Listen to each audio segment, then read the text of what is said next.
want to thank everyone for coming tonight. I'd like to start with the minutes from October 16, 2019. Has everybody had a chance to review them? If so, a motion to approve.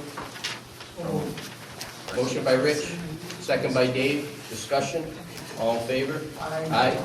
Okay, we have two public hearings tonight. One is for Conifer overlay application, RPDD.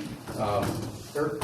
Yeah, the first application relates to a zone map amendment which is being sought by Conifer Realty LLC in connection with approximately 27 acres of a 48.6 acre parcel at the intersection of Seneca Turnpike and Woods Highway.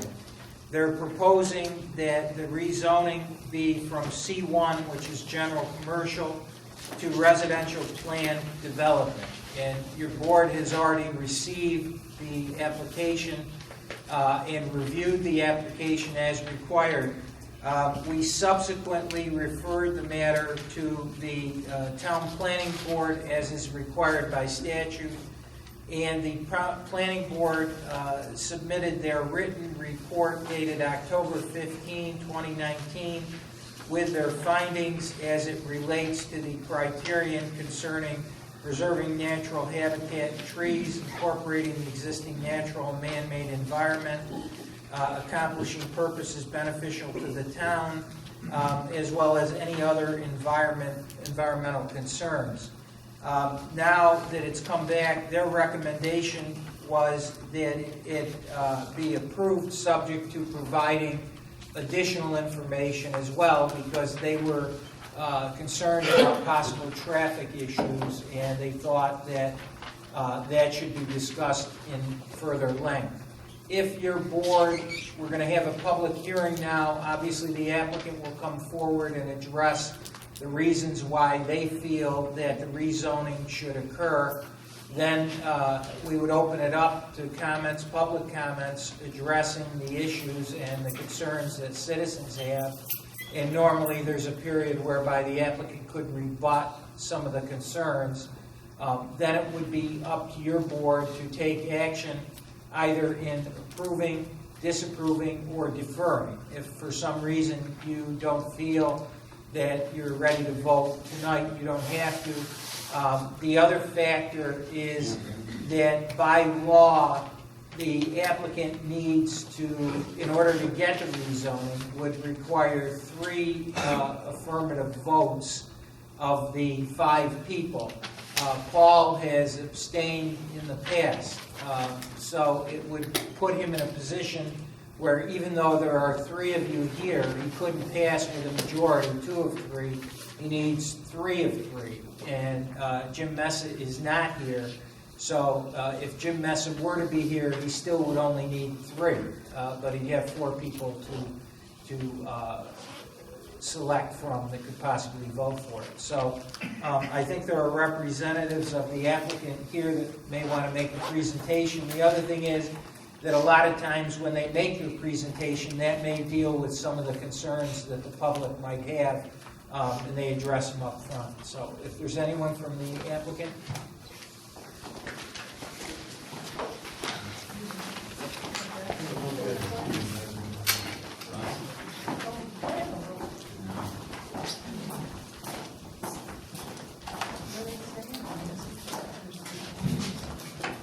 Good evening, members of the board, members of the public. My name is Michael Birkby. I'm the project director with Conifer Realty, working on Woods Trail Apartment, which is what we are calling this development.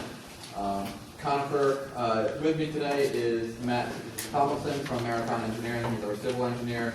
Jerry Goldman is our land use attorney, and Alan Handelman is vice president with Conifer Realty as well. Can you move that over so I can see it, please? Conifer is a full-service real estate development company. We've been in... Ma'am, if you want to move where you might be able to see it better, there's seats here in the front row. We develop, own, and manage affordable housing throughout New York, New Jersey, Pennsylvania, and Maryland. We've been in business for 45 years. And this is our core business is affordable housing. As I said, we develop, own, and manage so that we are fully involved with any property redevelopment for the long term, and we view all of our properties as long-term assets. So we will be here in the community for the long term. We are not a turnkey developer who will build it and then just leave. So we are here to be good neighbors and good managers of our apartments. This is a 72-unit apartment community with a mix of 1, 2, and 3-bedroom apartments. And to get into a little more of what we are asking for today, I'm going to turn it over to Jerry. Thank you, Michael. Good evening, everybody. Members of the board, my name is, as Michael introduced me, is Jerry Bolton. I'm from Rochester, but I do a lot of work statewide and in the land use area. As Herb pointed out, we are here this evening for rezoning from the commercial district to the residential planned development district for the property which is on the west side of Woods Highway north of Seneca Turnpike.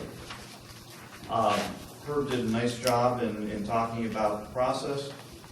In fact, we have been before the town board on initial application, and it did get referred to the planning board, who made comments. But there are also a few other steps that have occurred along the way. One of them was that this board declared their intent to be lead agency for the state environmental quality review process, which was consented to by all agencies that have approval authority.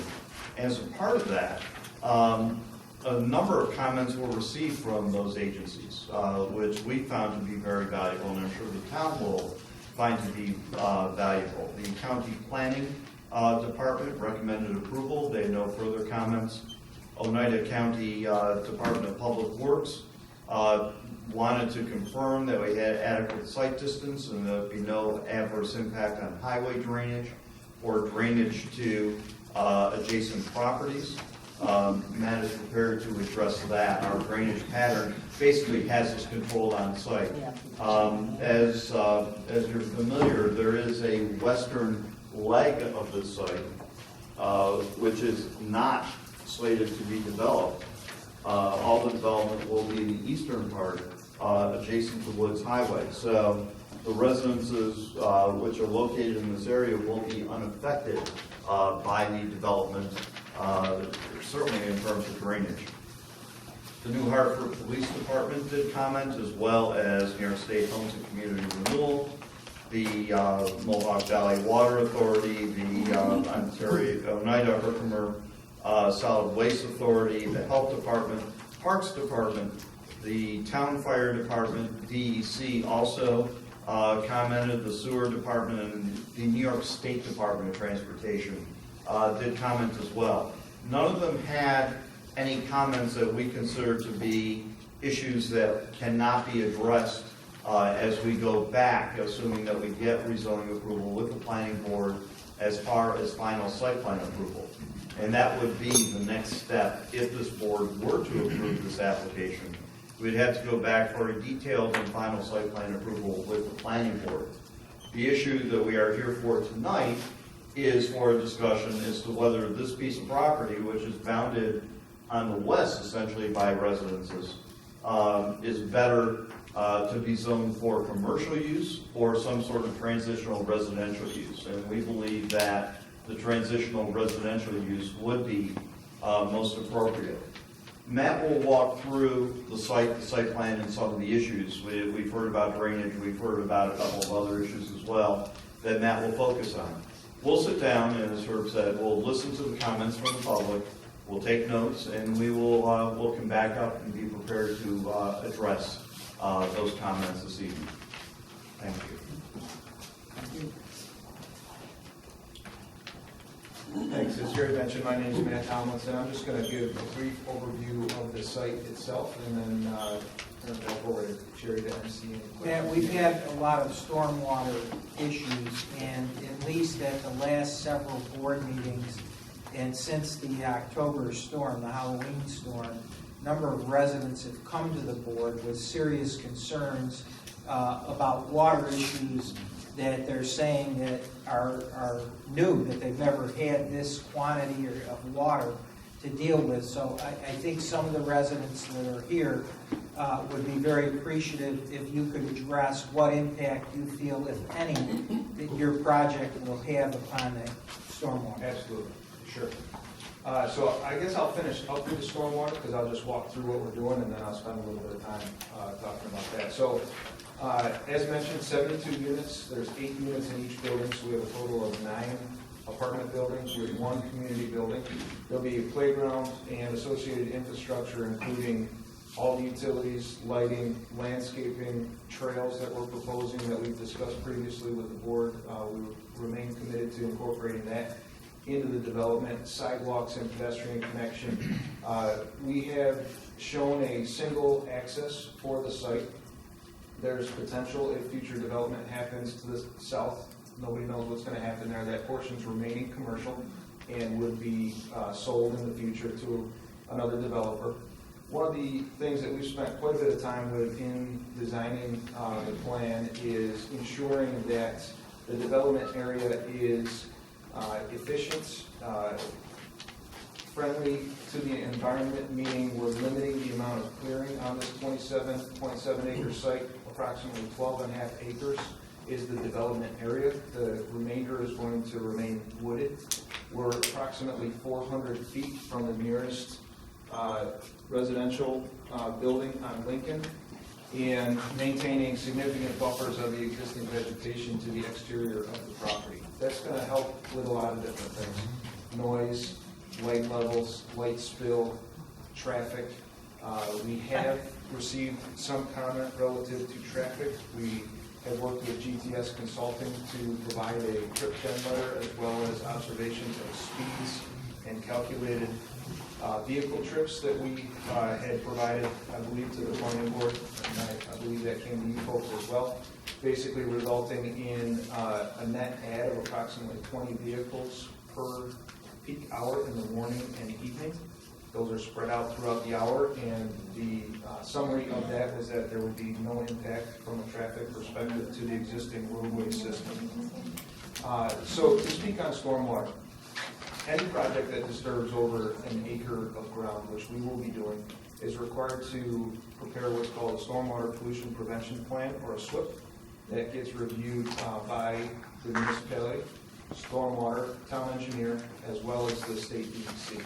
And what we're required to do as the design engineers for any type of drainage or improvements on a site is to limit what flows off of our site to less than or equal to the existing conditions. So there's all types of formulas, information out there on the soils, the ground cover that's on that parcel of land to calculate how much water comes off in all kinds of storm events. That's the average, biggest storm we get per year, up to a 100-year event, which is catastrophic, or remnants of a hurricane in this area, whatever that may be. So we go through and calculate each of those, and then we size our stormwater management facility to accommodate storing that excess volume and reducing the rate where it runs off from our site. So we can't change where rain falls on the site. It's going to fall on our site just like it always has. But what we can do is collect that water and convey it into a storage area, in this case a pond, and then limit that outfall by sizing the pipes and the outlet control structures to limit what goes there. Right now, in looking at the topography and the preliminary engineering that we've done, there's a high point through the site where west of that point, it all drains towards the federal wetland to the north and west and along the rear of these properties. And within the development area, all of it drains to the south, ultimately to a culvert underneath the parkway. And so the area to the west, outside of our development area, we're not changing anything. We're going to put some trails in, but we're not clearing woods. We're not grading that. We're not adding storm sewer systems. So we will be, within our development site, collecting all of that water and routing it through the pond in accordance with all DEC requirements. So hopefully that addresses some of And I think some of questions the people who lived on Lincoln, if I'm You correct? mean Lexington? Lexington. excuse No, me. Lincoln also. I thought Lexington and Lincoln. Lincoln also. Yeah, so what about those areas? What will this, how will this impact those areas? Sure, so, I can't see the map, that's why. sorry, yeah, so See Lincoln on there. Where exactly are you saying it goes Lexington, this way and that way? Oh, I'd rather they see it. I don't, So our discharge, This way, and then we'll go the other way. our discharge from the site is gonna be collected in a swale that runs along our west property line. And again, the rate that we discharge stormwater from our site will be less than what is discharged from that site currently. So the storage of that, in that stormwater management facility, the water still has to go where it goes today, but at a lesser rate, so less impact to anything downstream of our property. so it will reduce the stormwater impact? That's correct.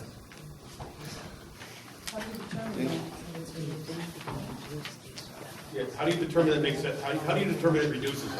So I think that we'll have to answer questions if they're raised after. Again, all of this is reviewed and approved by the DEC, and all of that is state requirements for stormwater. So we can answer questions if they come up after.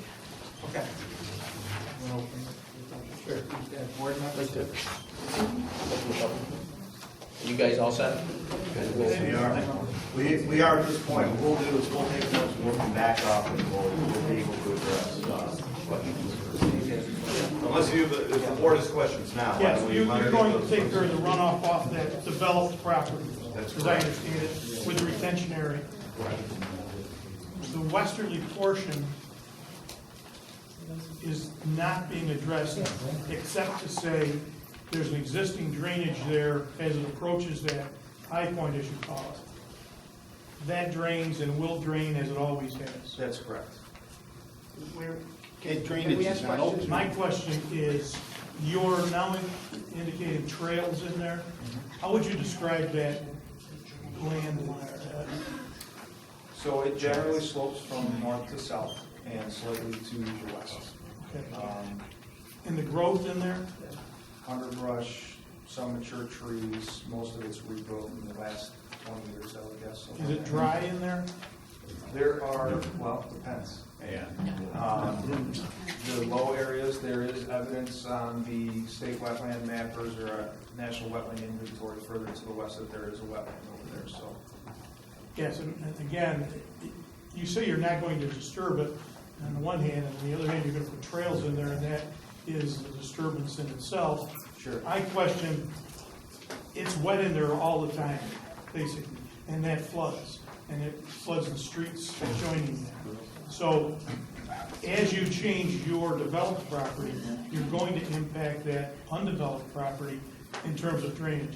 And as council said, you've got to do something about the drainage systems, and it has to start with each developer.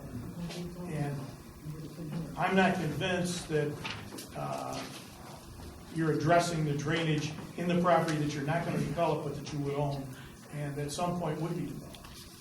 So. And what would the trails be used for? Sure. So Just let's- walking trails, or, Just walking trails. and how do you make sure it's just walking trails, as opposed to a snowmobile or a four-wheeler? Or, So, Conifer will have active management on site. They're going to own, they're going to maintain. There is no future development on the western portion of the site. This is Today. all that we're, no, Today. ever. Yeah, we're prepared to do a conservation easement or anything along those lines regarding that western portion of the site. We have no plans to develop that. with a conservation easement, would that eliminate the trails? No, I don't think so. Passive recreation can be allowed within the conservation easement. It would just preclude any future development, can preclude clearing of trees. That language can be worked out with the town attorney. It's like we did at the Things- Meadows. I would think that would be very important. The other question I have is, you mentioned a buffer zone. What buffer are you talking about? Buffer where? The existing vegetation that we're leaving on the outside and all the remaining western portion of the site. Would you consider adding a buffer zone to include pines or some sort of a Native trees. whatever on that property line? to further buffer. The properties are, well, as you know, the properties abut that. The residences are within 100 feet of the line. It would be, I think it would be a nice addition if you could really put a buffer in there that makes clear sense. So, anywhere adjacent, we have no development or clearing or anything else other than some passive walking trails, which we haven't decided the surface of that. There could be wood chips, could be crushed stone, we haven't decided yet. There's no development and no clearing within 400 feet of any existing residence. So, adding pine trees or something to area that's 400 feet of the woods that are out there now, I don't believe. I'm talking a line along the property. So we would have to cut down trees to plant trees in that area, would essentially. I don't know whether that makes sense or not. I'm asking if you would consider putting a buffer in there of some sort. We would have a full landscaping plan when we go before the planning board and work with that board in order to do so. Dave, the component of the trails is part of our ordinance. No, I know that that. it allows unique development. Right, it's and- part of it. And that's what a lot of people do. They put a recreation facility, walking trails, or whatever. Right, I just want to make sure they are in fact walking. And the trees on both sides of Woods Road is completely dense. I mean, there's I'm not no, talking about Woods Road, I'm talking about the property Right. on Lincoln Ave and Lexington and Carl Boulevard. oh, you gotta be 1,000 feet from Or- there. About 400 feet. 400 feet at the very think close. it's- No, at the top point of the property. Oh, yeah. I know better than anyone, trust me. I walked it with the surveyor. You're 375. way up there on the top end portion of it. We would be happy to walk the site with adjoining property owners to, you know, I think that would be an excellent idea. I've walked you better the bring some property- waiters. I've walked the property and it's right. And there's considerable wildlife in there. It's not squirrels and chipmunks. It's deer, turkey, red fox. Coyotes. It's an interesting area. And Yeah, if I can speak to that again a little bit, just, and maybe I didn't do a good job of explaining. So this is almost 28 acres in size. We're proposing to develop 12.5 acres of that 28 acres. The remainder will remain as it is today, under a conservation easement, passive walking trails, which I believe is something that the town is very interested in having through that area. So from a development standpoint, if this was developed as a commercial, which is currently zoned as of right, we could develop 24 of this 28 acres and still be in compliance. So we believe that this has much less impact environmentally and from a drainage perspective than any type of zoning that we wouldn't even have to come before, or development that we wouldn't have to come before this board for. And it's 48 acres, correct? Yeah. That's all, including the southern portion. Right, so there's more land that you're not developing. That we're not touching. Right. The retention pond, where does, tell me again where that drains to? How does that drain the proposed retention? So the proposed retention will continue to discharge to the south, just like this existing development portion does. We will be restricting the outflows from that, and it eventually goes to a culvert underneath the parkway, right in line with our west property line. Same culvert that's doing the western drainage. It is not. The western drainage goes this way towards the wetland. I'm not sure where it ultimately ends up after the wetland. Where's the wetland on it? The wetland is about 1,000 feet this way at the very west end of the property. It also Would goes be down under there, conservation. down Carl Boulevard, so. Do you want to see a We would picture of actually- wetlands? Because I have one, and it's not just on that property. The flow is west to east in the undeveloped area? It is from east to west. No, it doesn't. No, it I goes don't south. think so, but you It got a doesn't. typo or topo here. We have a And, topographic map. yeah. Yep. This whole development portion and everything up to the high point all comes down through this area, north to south. But west of here, it goes towards the wetland. No, it doesn't. No, it doesn't. Trust me, there's a river in my yard. Constantly. Even like a couple days ago. Okay. You open the public hearing? Statements that aren't true. Motion by Rich. Second by Rich. Discussion. All in favor? Aye. Okay. If you're going to address the board, appreciate it if you come up here and state your name and your residence address so the board knows who you are. Thanks.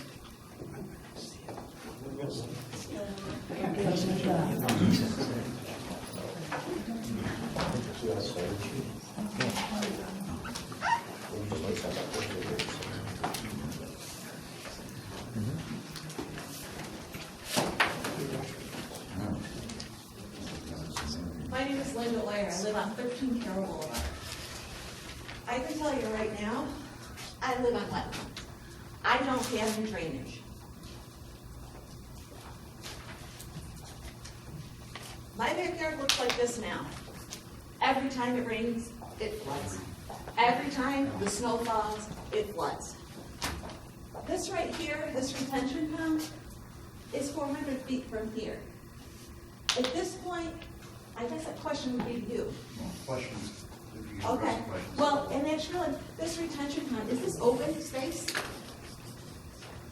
Is it all open space? Does anybody know? It's gonna be open. Okay. In this space right here, I can tell you right now, it looks very close in proximity to each of these residences. That's what my backyard looks like, with all the water. There are going to be mosquitoes infested in here. I can't use my backyard sometimes until August, because all the mosquitoes are there. So that would be a very big concern. And over here, they're saying that there's a grate here. How would it flow that way if there's a grate here? That's what I don't understand. That is the main thing. Here's this, Carl Boulevard runs here. This is how close it is. If that water goes down, my backyard, I won't have one, because I don't have any drainage. So that's one of my questions, is that retention pond? And what proximity to the playground that they're going to have in the trails? That's gonna be infested as well. It's close to here. If they're gonna have kids there, also gonna be affected. The drainage is probably one of the main things, because for me, does the town maintain the drainage that's gonna be built for this? Or is it just Well, existing? there would be a SWIP, and the developer would be responsible for maintaining the stormwater. Okay, so if that's the case, and the town doesn't maintain it, so we have no recourse if it floods us. Our ordinance requires them to post a bond and to ensure that it performs adequately. Because basically, if you have a retention pond, and it's overflowing because it rains, snow is gonna melt, that's gonna happen every time. And my main concern is, it's not gonna have enough drainage to flow, it's gonna go down Carver We're Boulevard. talking about the pond. Yep, it's gonna overflow, there's no question. My concern is there going to be, these guys probably can answer it better, but is there gonna be a management office on site and somebody be there every day? Do you know the answer to that? I believe that's what we were told. Yeah, that's correct. So we on site management. Okay. Will there be security there At the at the location?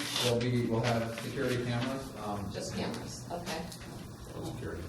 There'll be on-site maintenance during the day and on-site property management. So there'll be a community manager as well as a maintenance staff person.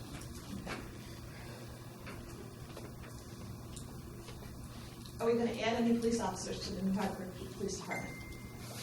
No.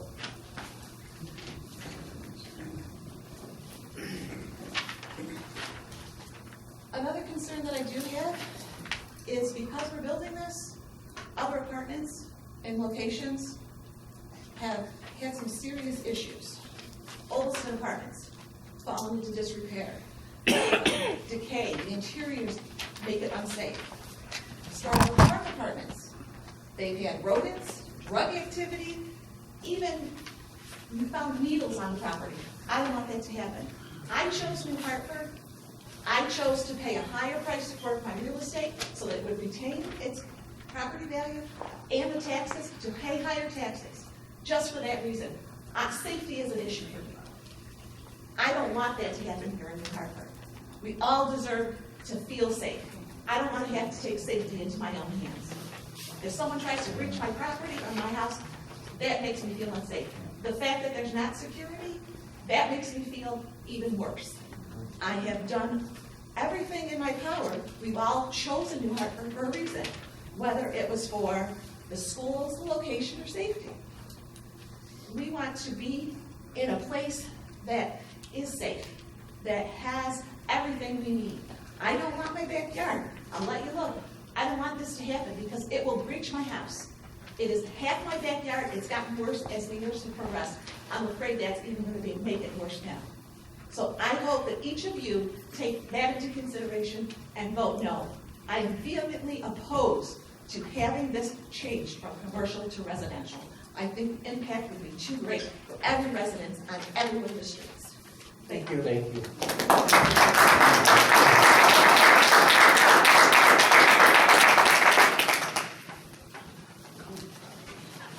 Thank you for signing in. I just pulled it up there. Yeah. Oh, okay. Peter Open, sir. 2 Lexington Boulevard. My property is the west east border. The drainage is really the only article I have about this. Drainage, well, it doesn't really drain, because it's well up the bed for the ones out here tonight. If I'm seeing this is property line there, so that's Lexington. Okay, so the drainage pond is Matt, did you want to look where it's pointing? probably 100 feet from my property line. Since I don't know this, to my house is down there.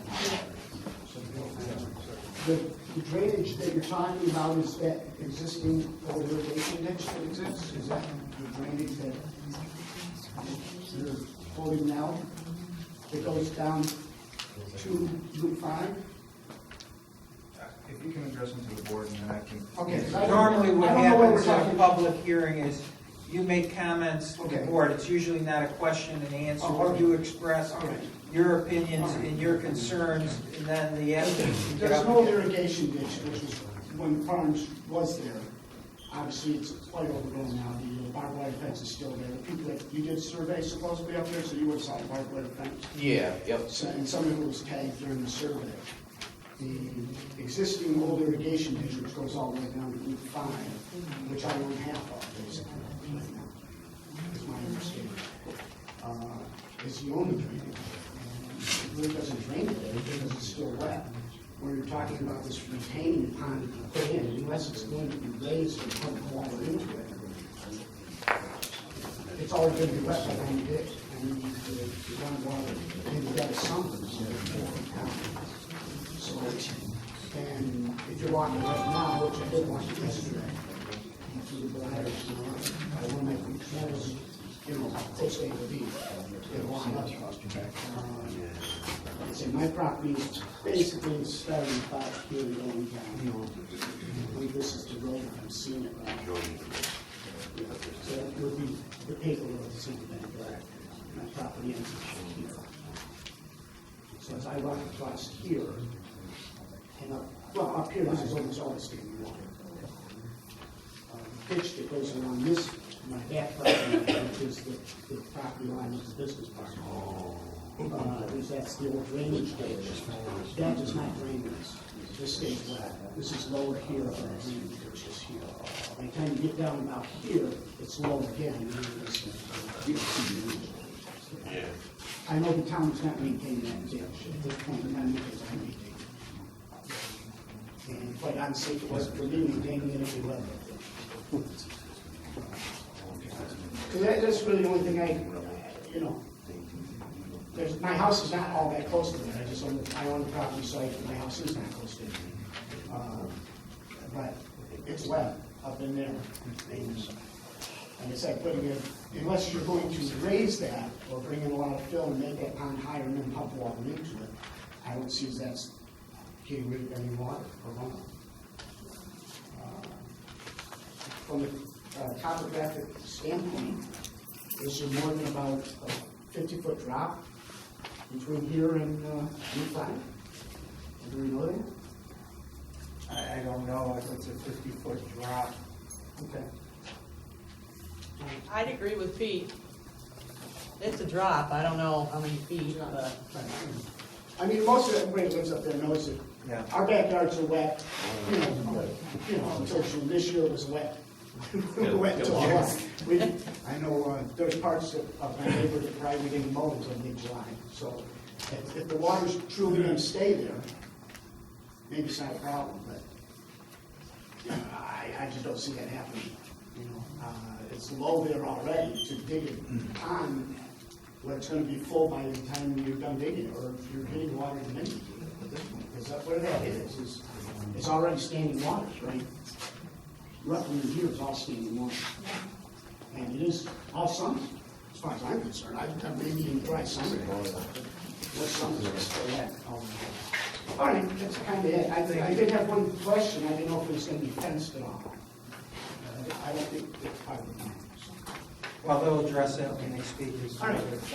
So your big concern is that you don't think that that drainage pond will be functional because there is so much water there. When they actually dig it, it's going to fill up. And quite honestly, like you say, the culvert that goes under Route 5, half of that ditch is mine. I mean, according to my survey that I've had, the pulse goes right down the middle of the ditch.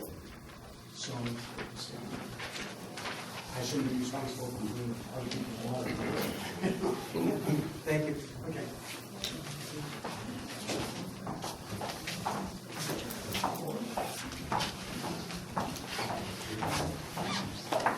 Board members, Donna Seashine, I live on Concord Boulevard, which is way west of everything that's going on, but I do get flooded, believe it or not.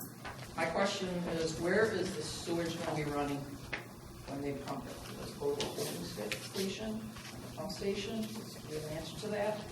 Does it go to Concord Boulevard? It's not. There's a manhole right out front of this project, right on Woods Highway at the intersection with Ariana. And there's sewage that goes to that manhole. That manhole goes down to that turnpike down to J Cap. And they state that the roads will be built and privately taken care of by them. Over time, are they going to turn it over to New Hartford, where it's going to be an additional cost to us?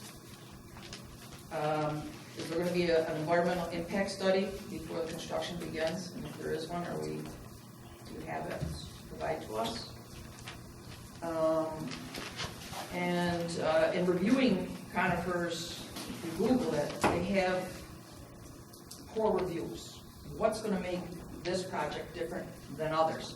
In Rochester, Syracuse, all the areas that they've named, what's going to make this project different?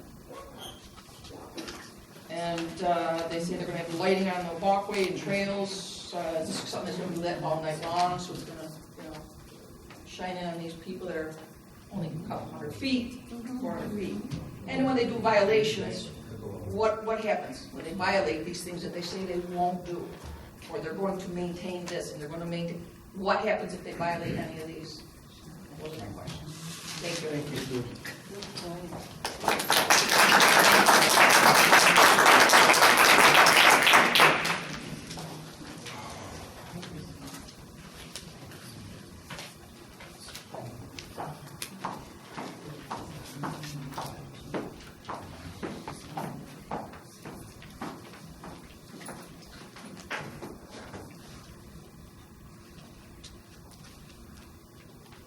Good afternoon, I'm Scott Gaffney. I live at 10 Carl Boulevard, and obviously my concern is flooding.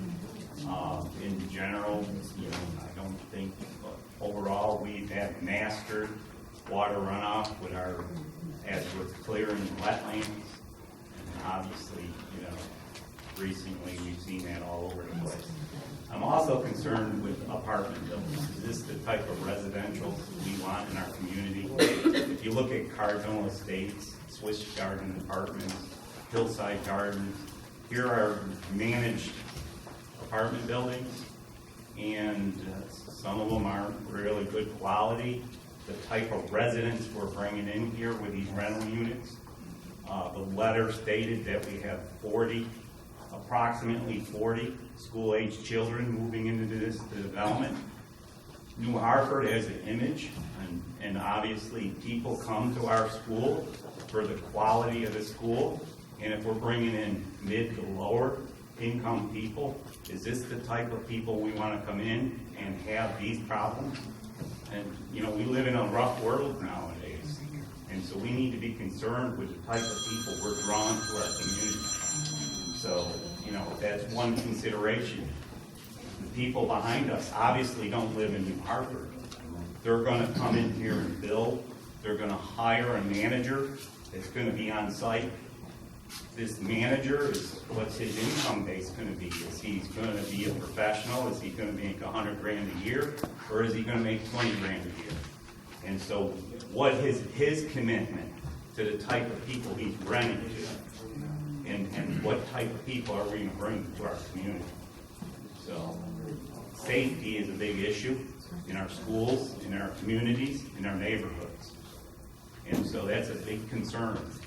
So it's something to be considered. Also, the condition and the maintenance of the buildings, we have to worry about that over time. We don't want them run down.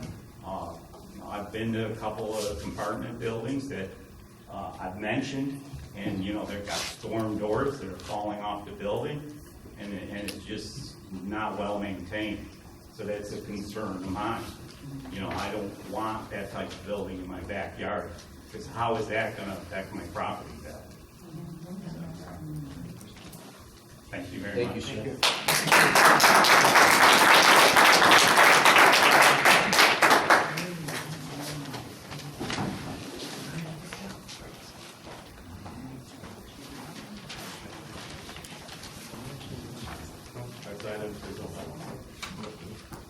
I live at 13 Carl Boulevard. My name is Scott Carpenter. I've spoken to the gentleman numerous occasions. I'm not here to talk about the flooding because they've already eloquently described it. I want to know one thing. They say they want to bring in transitional housing. What exactly does that mean? What does transitional housing, please define it. That's all I want to know. Thank you. Thank you.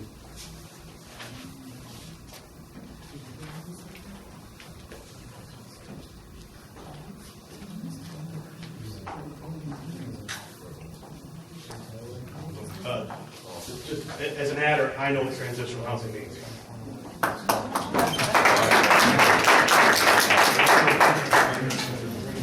Hi, I'm Mary Jo. I live right on Central Shore.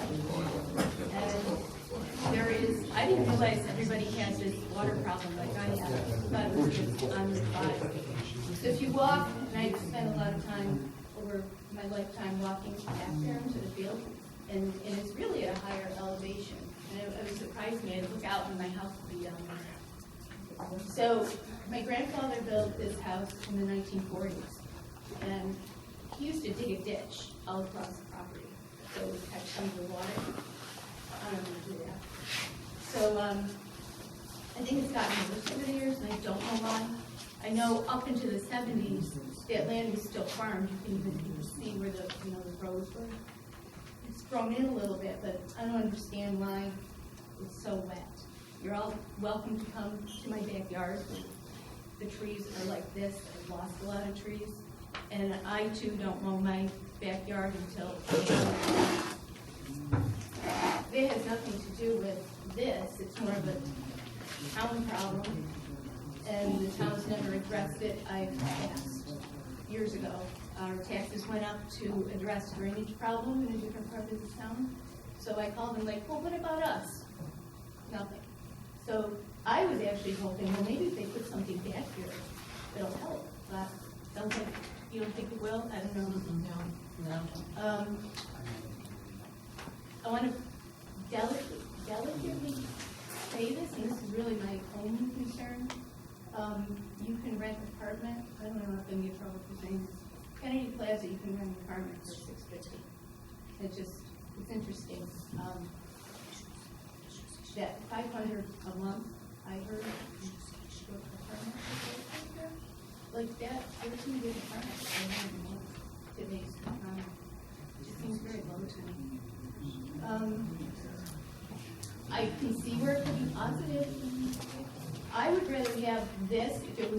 well and safe and built well. I really had that on PJs, which could have been, you know, could have been. And I'm a friend to all the wildlife. They come and visit all the time. Pretty cool. And so that was my concern, but this still gives some space. So I can see some pros to this. I'm not totally against it at all. There's apartment buildings all up and down Route 5, the Lewis Apartments, but you know, if it's done right, and I really think the rent needs to go up, and it's built well and maintained, it could be a good thing. But I think you guys, the town, I don't know who runs the town, but you really need to help us out with the water. And I wouldn't even know who owned that property before. Were they liable for all the water? I don't know. So I wasn't going to tell anybody about the water, and then let them build it, and then blame them. That's honest. We're on an aquifer. Just been honest.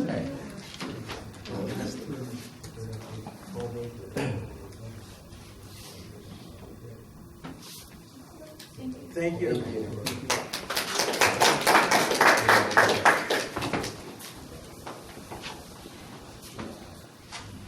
Good evening, gentlemen of the board, the town.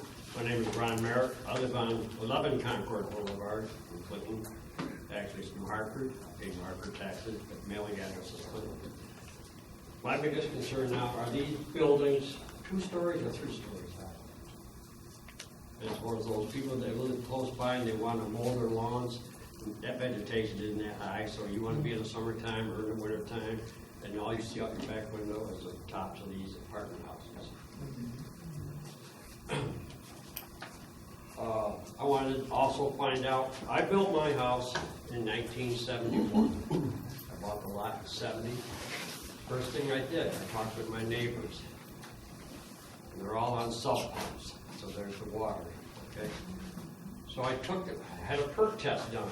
Did they have a perk test done on a property? It took 5 days on my perk test for 1 inch of water to permeate down through the ground. Due to that, we found out 2 to 3 feet below the surface. Like the people say, it was all farmland at one time, and it was potato farmers. Checked it out in history. So it was potato farmers. And what happened with the potato farmers, they kept potatoes after they never rotating clods, it turned to clay. So down below that is clay. That's why the water's staying in all our areas. Concord Boulevard, I'm way up above the safe zone, but we got the water there.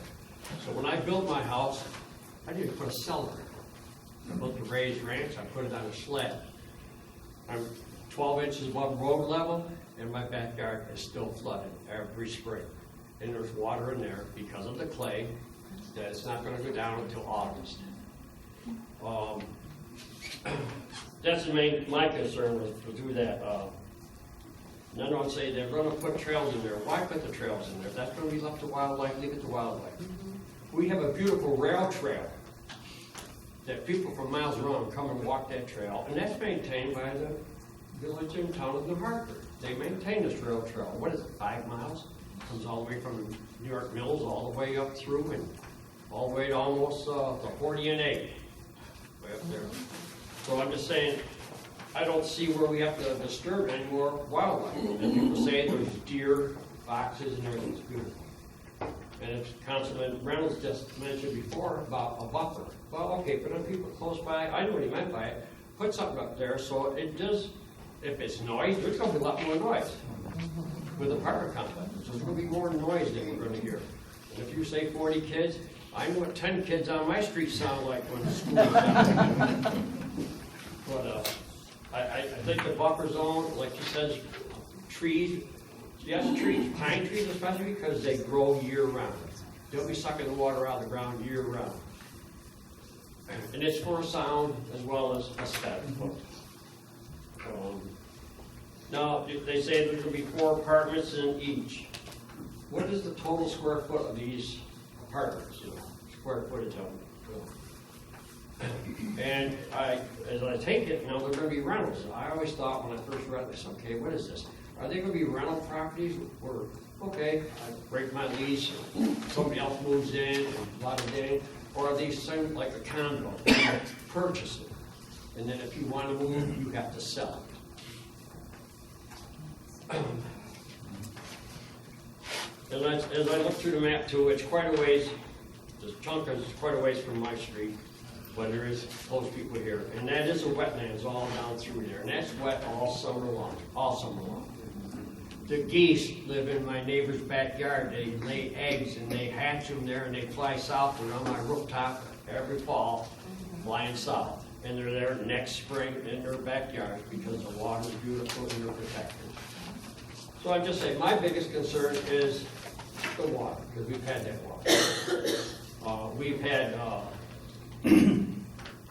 we're getting off the subject a little bit, but when we had October storm and everything else, the drains that run down Route 5 and the ones that come off Concord Boulevard, they fill right up to the road. And we have water over Concord Boulevard 4 to 5 inches deep. And it's just, it's crazy that the drainage, it's not traveling out the way it should be. Some empty lots there, that when they put them in there, they pipe water, the drains get it all the way to Route 5. Next thing you know, trucks are going in there, dumping landfill, and they crush the ends of the pipes. And now that lot's full of water. So now I got water on the left. And as the one lady mentioned, mosquitoes. Yeah, we have them. We have them right till the first snowfall sometimes. So I do believe that there should be a lot of things checked in, especially on the drainage problems. And to keep that rail trail growing. Otherwise, I walk it all the time. Thank you. Thank you.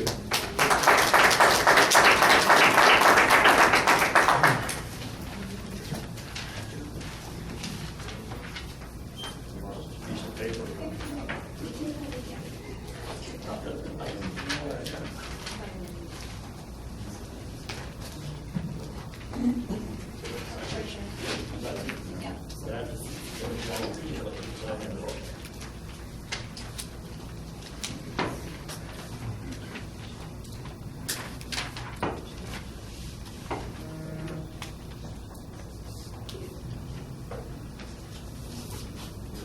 Thank you again, gentlemen.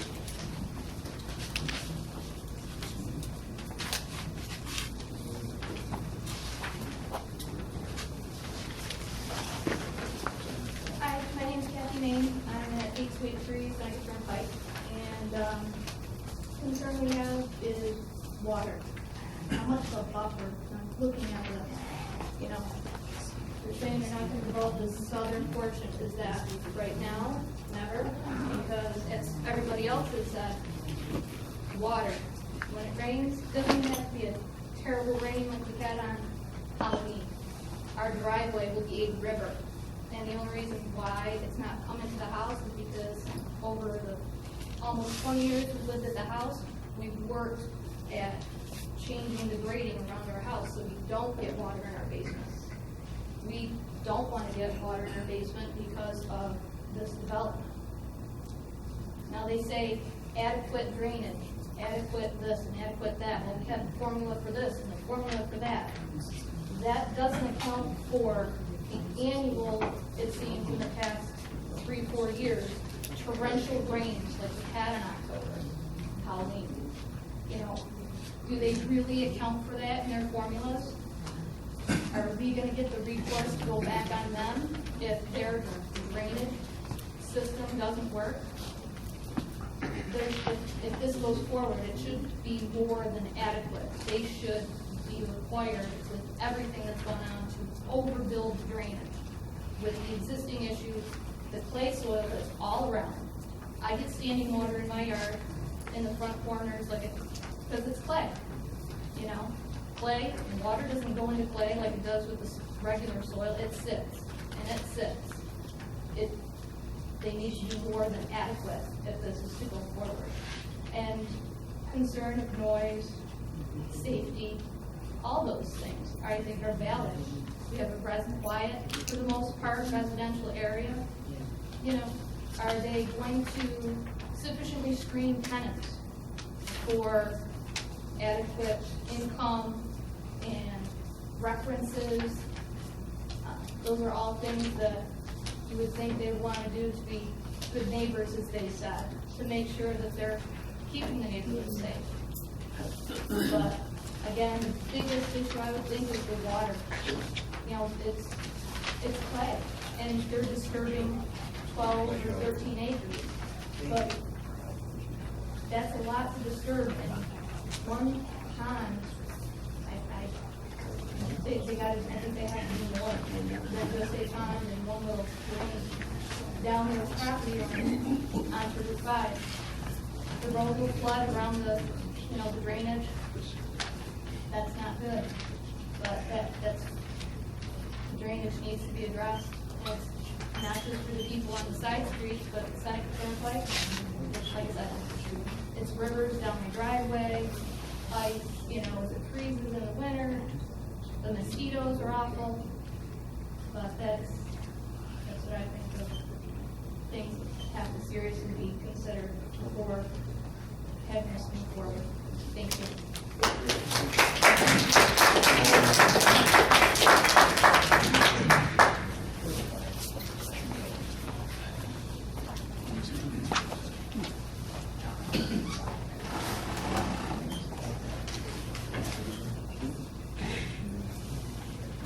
Lisa Britt, Lincoln Drive, Clinton. Pleasure. I'm gonna change it up a little, because I have some issues with the way we got to this public hearing. And part of that is the board vote on September 4th, the review process by the planning board, this public hearing, and a possible vote by the board tonight on whether to allow this or not. I believe that the town violated their own zoning codes. In order to get a PDD, it needs to be submitted by the owner of the property. And I don't believe these people own the property. Now, the next problem that I really have a big problem with, and I guess now you'll know why the residents of the town laugh about the planning board and call it the rubber stampers. Okay? They went through the approval process. Apparently, they made a report, which I don't know, probably copy and paste from the minutes. But they were required to hire one or more independent New York State licensed professionals, an engineer, an architect, a landscape architect, or a professional planner. And the cost was to be borne by the applicant, the owner of the property, which I guess would be them, but they don't own it. So, in all observations and recommendations are to be submitted to the planning board in writing as part of this review process. This was not done. As part of the review process, a written report from the planning board to the town board is required, and the process was not followed. And that would be Town Code 118-40. Now, after the planning board, or the rubber stampers, right, they're supposed to do a written report and seeker recommendations to the town board, and they will review the findings and then set a public hearing date.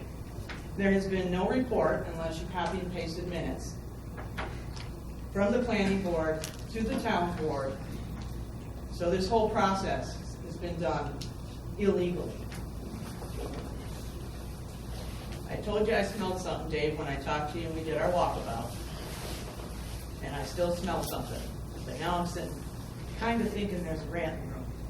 So, I don't know if you guys would like to address this, but I don't know how a vote by you people could be held when we've got it here illegally.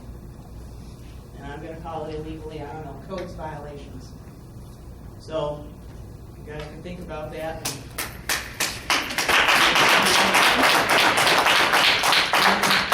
I'll let other people talk and come back about my problems with the whole process there.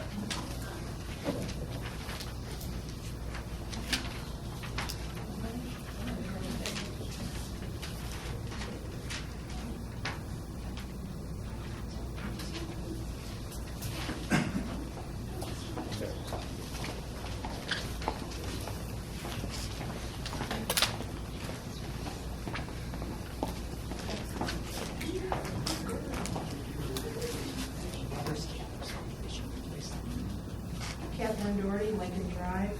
Please re-enter into the record my comments from the November 20th, 2019 New Hartford Town Board meeting regarding flooding in the town of New Hartford. I am opposed to the Woods Trail Apartment Complex project being proposed to be built in the town of New Hartford, Ward 4 on Woods Highway. As an adjacent neighbor, this is at that time was the first time I heard about this proposed apartment complex. I was told the prospective new owners would be a church. At that time, I commented and said, Lord knows we could use another church in Hartford to pray for us with all the climate change and the flooding that has been caused by corporations and governments who allow development of land that is not suitable. I was stunned to hear that an apartment complex was proposed in a federal wetland area. Swamp area that floods where there's no infrastructure to support that many people living there in the swamp. And there's no public transportation for this low-income housing that's proposed to be put behind my house. As one of the last large green areas in Ward 4, there are many sensitive and endangered species living in the woods. Many people have talked about that tonight. Any development there will exacerbate flooding and diminish our residential quality of life for existing residents that are taxpayers. That's a recap of what I said at the November 20th board meeting. Tonight I would like to state again, this application made by Conifer Realty LLC on August 28, 2019 is not legal, does not follow federal, state, county, and town laws, regulations, and codes. Conifer LLC, according to records, is not the owner of the property and should not be requesting rezoning for a property they do not own. The application should be denied since it was not made by the primary owner of the property. Why was this project pushed through the planning board and the town board so quickly without public scrutiny? It has been barely 3 months since the letter was sent to the town supervisor. The town board has had a history of approving undesirable projects, now holding developers to plants they cement and allowing negative impacts to residents. As in this case, more flooding and decimation of property values. The town business park development application is a good example of a developer who made many promises, I believe he's here tonight, and not delivering with no consequences from the town board. The developer promised walking trails in a park. There is no park in Ward 4. Another gentleman spoke about the walking trails earlier. There are 2 hotels, 2 state facilities, and an insurance company in that business park right now. Furthermore, I believe the infrastructure that was promised to the residents on Woods Highway is now completed. There was a lot of talk. I was at all those meetings about bringing more cable TV, water and sewer down Woods Highway to those residents. I don't know if that ever really happened. The subject of tonight's rezone application at Hartford Apartments, named TBD, states that the apartments will provide a mix of 1, 2, 3-bedroom rental units for households of various income levels. Furthermore, it's stated that within the Hartford Apartments there will be a private development with none of the town roads, none of the roads, sidewalks, and utilities to be dedicated to the town. These statements are contradictory in the application since state and county law requires the town to provide sanitary water and sewer to low-income residents. The application further states that in the Hartford School District, enrollment has slightly declined over the last 5 years. It is estimated that the project will house approximately 40 school-aged children, with many of them moving from locations within the district. How does this developer know this information? Do they have a list of prospective tenants? How are the statements positive for the town of the Hartford School District? Renters do not pay school taxes. An influx of residents who are transient has been shown to increase crime, decrease the quality of life for existing residents. The noise, lighting, paving over of sensitive wetlands for 153 parking spaces. Yes. Cutting down trees, garbage dumpsters, and putting in a 2-acre lake for stormwater runoff will substantially impact all of its neighbors negatively. Furthermore, I don't believe this 2-acre lake is legal and exceeds the size of codes. There's been no discussion of the size of the lake, how many gallons of water. I know millions of gallons of water in a 2-acre lake, approximately 5 feet deep. Of course, the water table is right there at the wetlands, so I don't think that would work. 65,340,000 gallons of water will be in that 2-acre pond lake at the depth of 5 feet. So imagine that rushing toward your houses down the street. They can all get surfboards and boats. Yeah. We It's just gonna have be boogie Halloween boards. at my house all over. Goodbye, JK. There are many species on this 48.6 acres that are on the federal, state endangered and concern list. They're pileated woodpeckers, sharp-shined hawks, Cooper hawks, red-tailed hawks, Scotch hawks, osprey, great horned owls, barred owls, green herons, and they're all beautiful, blue herons, wood ducks, and more from the avian species. There are tree frogs, toads, amphibians who will be displaced in the ecosystem, will perish when the trees are cut down to build apartments. There are deer, black bear, coyote, silver and red fox, skunk, opossum, raccoon, mink, and many more species. The application falsely states that there are only insects, rodents, small mammals, and birds.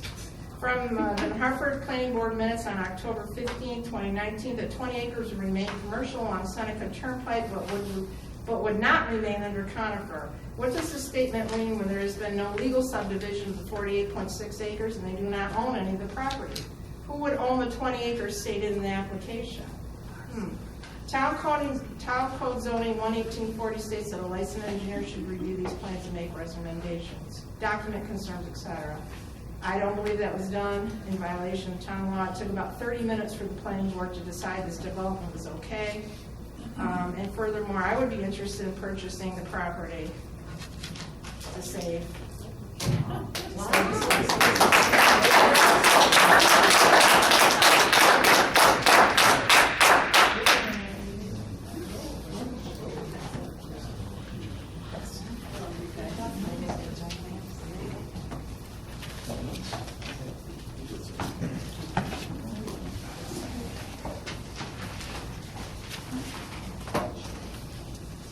My name is Jim Marsher, 8361 Woods Highway. I'm on the other side of the development. Lived there for 40 years. My wife lived there her whole life. We were lifelong residents of the town of New Hartford. We've seen a lot of different things. I've been listening tonight to a lot of these things I did not know about, but I want to tell you a little bit about what happened to me when development occurred on my side of the road. We had a well. I went to a meeting in February of that year. It was back in the early 2000s when they were putting in that Ariana Drive and so forth. People with good intentions. I like development like anybody else for our town or what have you. And I asked, is a hydrologic study being done? And the answer was, everybody went down the line and said, I don't know, no. And finally they asked a woman who was at the end of the line there, and she said, I don't know, no. In June, I came home after they dug along the new road to put in the sewer lines and other things. My water was brown. I got the water tested. It was infested with E. coli. My wife and 2 children, we had to bathe in filthy water till November. Now, thank goodness the school board and a number of you who were on the board here, you heard the cry, the plea there, and at least the water line came up our road. We were able to connect. But I got to tell you, it cost me $2,000. I've never gotten an apology. That's no way to treat residents. Now, I'm just going to tell you, I'm not a hydrologist, but they dug down only about 6 feet, 8 feet. You're already talking about a shallow water table. Wait until they penetrate the bedrock and put the sewer lines in. That water might not clear up. It not only you're afraid about being too much water. I'll tell you what, it may change water quality, it may introduce things that you don't know. I don't know. What I'm saying to this body is please consider that. Also in advance consider, I would have liked if somebody had reimbursed me the $2,000 it cost me to connect a water line that I didn't need until the water was permanently polluted. But, you know, promise was made and promise was broken. It's no way to treat residents. New Hartford's a residential community first and foremost. And if you're going to change zoning laws and everything, you're going to do this or flip-flop this, that, or the other, you know, stop flip-flopping. Make a decision and stick with it as far as the zoning is concerned. You know, it's more efficacious to have, you know, a development in there, housing or what have you, you know, that maybe could have or should have been considered, you know, years ago. I am concerned about property value. I am concerned about the other 20 acres because I understand how business works. And if there's a fallow piece of land and there's an opportunity, people are going to take advantage. The unknown scares residents. We just want to live our lives. Now, there's an intersection 80 feet from my house, Ariana Lane, and then you're going to put the driveway across the road from that. Now, I'm retired now, and I want to tell you, I monitor the traffic every day. It's a 40-mile-an-hour posting. It's a joke, because at least 10% of the traffic goes 50 or more. It's not patrolled enough, and it is dangerous. We have children in the houses on the road, and that's a bad thing. If you're going to make any kind of a change like this, please consider dropping the speed limit to 30 miles an hour, and with strict enforcement. That's really important. How many acres of pavement and building are going to be in this footprint? I see this, it's an awful lot there. Once you put down pavement and buildings, again, I'm no hydrologist, but that water's got to go somewhere. And when a forest is there, a mature forest, that's something I do know something about. I studied that in college. The way that it is right now, Mother Nature's doing its level-headed best to drain what water comes naturally there. And if you're already having water problems, it doesn't take an advanced degree to figure out that there could be further impact, no matter what formulas you utilize. I am concerned with this facility about security. It does concern me if it goes in that there isn't going to be somebody there patrolling, paying attention. Cameras don't impress me very much. Cameras are everywhere, and they don't seem to impress people who are up to no good very much either. What's my property value going to be? I've got a house there, and if it was developed commercially, and I've talked to developers, very reasonable person, good conversations and so forth, acted like a professional, a gentleman, I appreciated that very much. But if this goes in, what's going to change next? Going to rezone something else? Will my property values go down? I'm not an expert in real estate, but I have a concern about this type of development getting. There's going to be 153 cars in there too, or spaces from what I read. And to say there's not going to be any impact on driving back and forth on Woods Highway, are you kidding? That can't possibly be the case. Are you going to put a 4-way stop in? Would you put in a traffic light there? I'm not saying that these are good ideas or bad ideas, just these things have to be considered. Will water pressure be affected? All of a sudden, 9 buildings are going to be across the street from me, diagonally, and will that drop water pressure? I don't know anything about that sort of thing, but I'd like you to be thinking about those sorts of things. And people on Woods Highway, on my end of it, still have wells. If the ground is disturbed in any way, shape, or form, and I've heard about where it's supposed to drain and everything like that, but good intentions can end up with dirty water, and I'm a living example of that. We went through hell. We didn't even get an offer from the town to have bottled water given to us, for heaven's sake. It wasn't for the superintendent of schools. I don't know that we would have any traction. He was a good man. Access to public trails. We won't be living there. Would we have access as residents in that area to be able to go over and walk and utilize those trails because they're in New Hartford? Or is that considered private property? And say, you're not welcome here because you don't pay rent here. I think that's a reasonable question, don't you? I've heard in some movies, what's in it for us? And I'm not hearing a whole lot here. And that disappoints me. So I guess, that's the end of all of my remarks. I appreciate your time and your consideration. You're a lot of good people. You work hard. I know that you're honest and you want the best for our community. And some of these things you wouldn't know unless somebody else told you. Rich, I've had conversations with you, and I appreciate the job you're doing. And I thank you for your time. Thank you.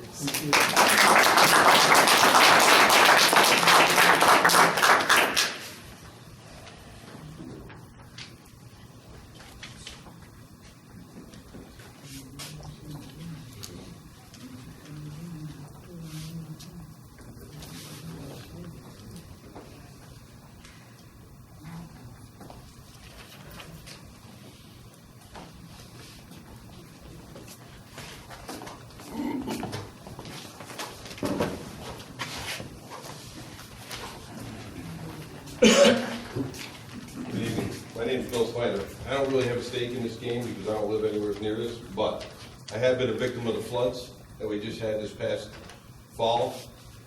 And one of the biggest things that we've all talked about is development. And you've heard it over and over and over at the last, all these town board meetings, that we develop, and we lose the wetlands. So you're gonna develop this property, and these poor people that live here are gonna be a victim, just like myself. And then you guys, as a town board, are gonna come back to the next flood, and not only are you gonna have everybody in Chadwick's and all that area, but now you're gonna have these people here too. So that's one thing you need to consider, because now you're gonna add more victims to this flooding, and now you're gonna have more to fix. We're trying to do a water study in our area. At some point, you're gonna be doing a water study in their area. So, more development, less place for the water to go, like the gentleman said, all this pavement, concrete and everything, where's the water going? So think about these people, don't make them victims like the rest of us. Thank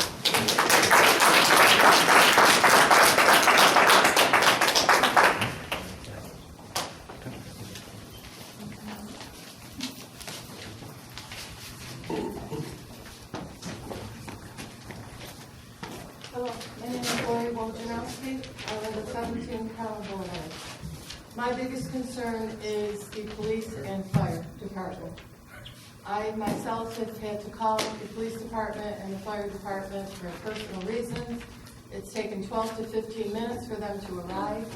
Now we're going to have all this additional people living here, and they are going to require that also. Another concern of mine is these trails. We own a certain amount of land. Are they going to be able to walk on to our property? And where are these trails going to end? I myself do a lot of walking up and down the street. I watch out for all my neighbors. Two of my neighbors, one of her ex-husbands was using a screwdriver one day to try to get into her house, and I was going to approach him and say, "What are you doing at that house?" I noticed it was my neighbor's ex-husband. We watch out for each other. Who's going to watch out for us? I mean, we're going to have all of these additional people, wherever they're coming from, on our property. They're not going to stop at the end of their trails. My husband walks the trails every single day. They're privately owned. The zoning is a whole other issue with this water. Everybody has covered that. But the police and fire, we need more police and firemen, and they have to respond quicker. And it's not going to happen with all these additional people. Thank you very much.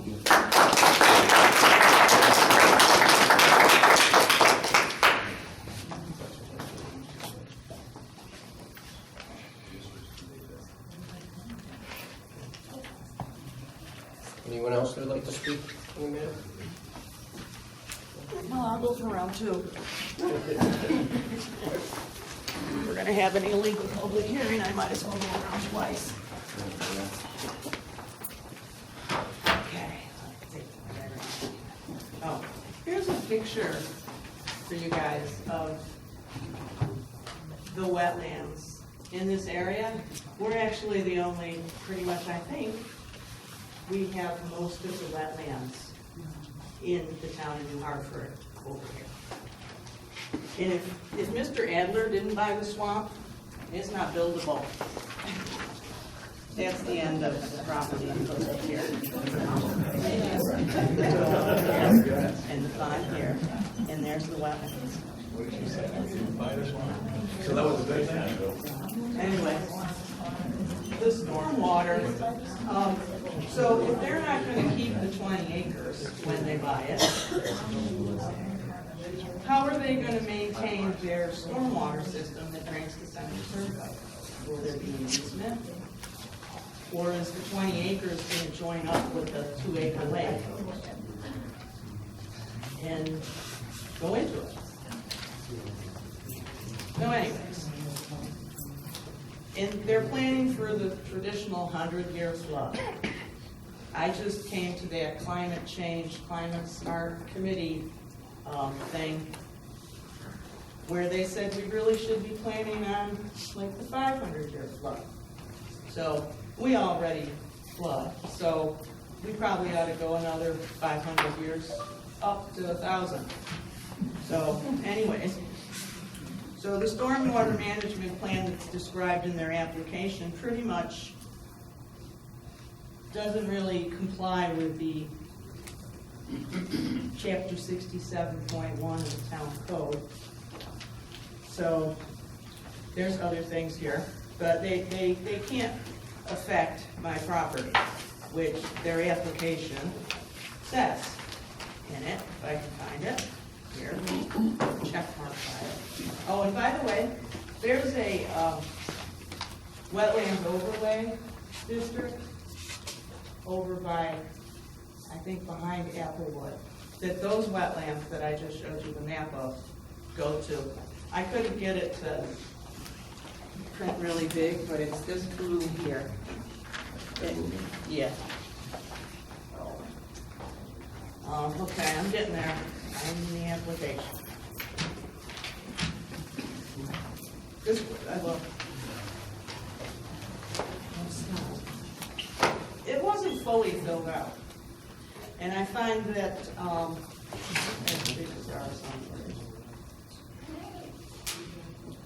under project operations, there's just one box checked no from A all the way to C. And I can't understand how you can build a 2-acre pond and not think that that's something other than normal site preparation or grading or installation on the foundation or utilities. So it doesn't include any excavating. I don't know how you're going to build a pond without excavating. So anyways, it's half filled out. Then their proposed action is going to disturb 1 acre with buildings, and then they're going to drain it to the on-site wetlands, is what he says. So they're going to drain their water this way, because the wetlands are over here. That's what the application says. And then, will your stormwater runoff flow to adjacent properties? Yes. And they wonder why we're here. We don't need more water. Then let's move on here. Oh, one of the things I had a problem with is the traffic. When they're building this, they're going to do it in the morning and the evening. I don't think they're going to do it in the evening. Not unless they want me yelling at them.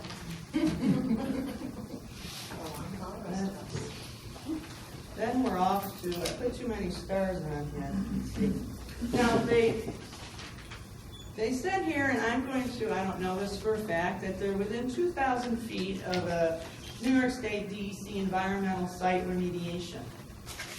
Now, I'm going to say maybe it's a special metals one, but up here they say that there are facilities serving children, the elderly, people with disabilities, that schools, hospitals, licensed daycare centers, or group homes within 1,500 feet. Well, I'm thinking if you're going to include the brownfield cleanup at Special Metals, then they probably ought to include BOCES, which is probably a mile away, because it's a lot closer. And let's move on to natural resources. The soil here, obviously, we all know it drains poor. All right, where was I? Here, page 12. The wildlife species. I love the rodents. Were they just like field mice or something? Designated. See, some of these things they say no, but are there any animals of special concern? Well, there are. They're not like designated as such, but you know, when you live in the woods, you know what's in the woods. So there's Cooper hawks and the other one there, the other one looks like him. But, so those two birds are of special concern to New York State DEC. So yeah, it's the can't think now. Affiliated woodpecker? No, it's the sharpshine and the Cooper hawk. They're both of special concern. Let's see, and like I said, I could probably dig through all my pictures because I've documented for 17 years all of the salamanders, frogs, toads, and everything else. So I'm probably sure I could come up with a few on the other lists. And then they put that there's only 3.5 acres of agricultural lands with highly productive soils. But then I don't think that's correct, because the soil that they stated that was on the property is, I think that's good growing stuff. I'm not sure though. Anyways, I truly believe that the gentleman that filled this out didn't leave his office desk and did most of it with maps. I don't think he's walked the land, because I think that if he did walk the land, he'd know that the water runs this way. So in order to pump back the wetlands, we would need to pump. I don't know exactly, could you just show me where the little rise is that you're telling me separates the water? Because I couldn't see from the back. Do you mind? Just so I know. So right through this area, there's a drainage canal. And this comes to the south. Comes to the south. So from here it goes this way. From like here it goes that way. It doesn't go north, but generally moves to the west. Okay, all right. Because I can safely tell you that's not right. Because I live right there, and I can watch the water go by that way, which would be that way. Anyways, I guess that's it. But I do really think that you need to seriously have no vote tonight, and things need to be corrected from the beginning of the code of what you violated to get here. So it took 29 days to push this through. So, like I said, there's not something, it's not right. In the board meeting, they probably spent, like I said, 20 to 30 minutes talking about the project. And I did a rough calculation of how many apartments, senior living we have in New Hartford. And I counted 1, 2, 3, 4, 5, 6, 7, 8, 9, 10, 11, 12, 13, 14, 15, 16. I included Cherrywood, Applewood, and the Hartford luxury apartments. But anyways, those are just the ones that I counted. So I think, I think you really have some soul searching to do, and I don't think that there should be a vote because the planning board didn't do their job. So, and they need to own the property before they can apply for the PDD. Thank you.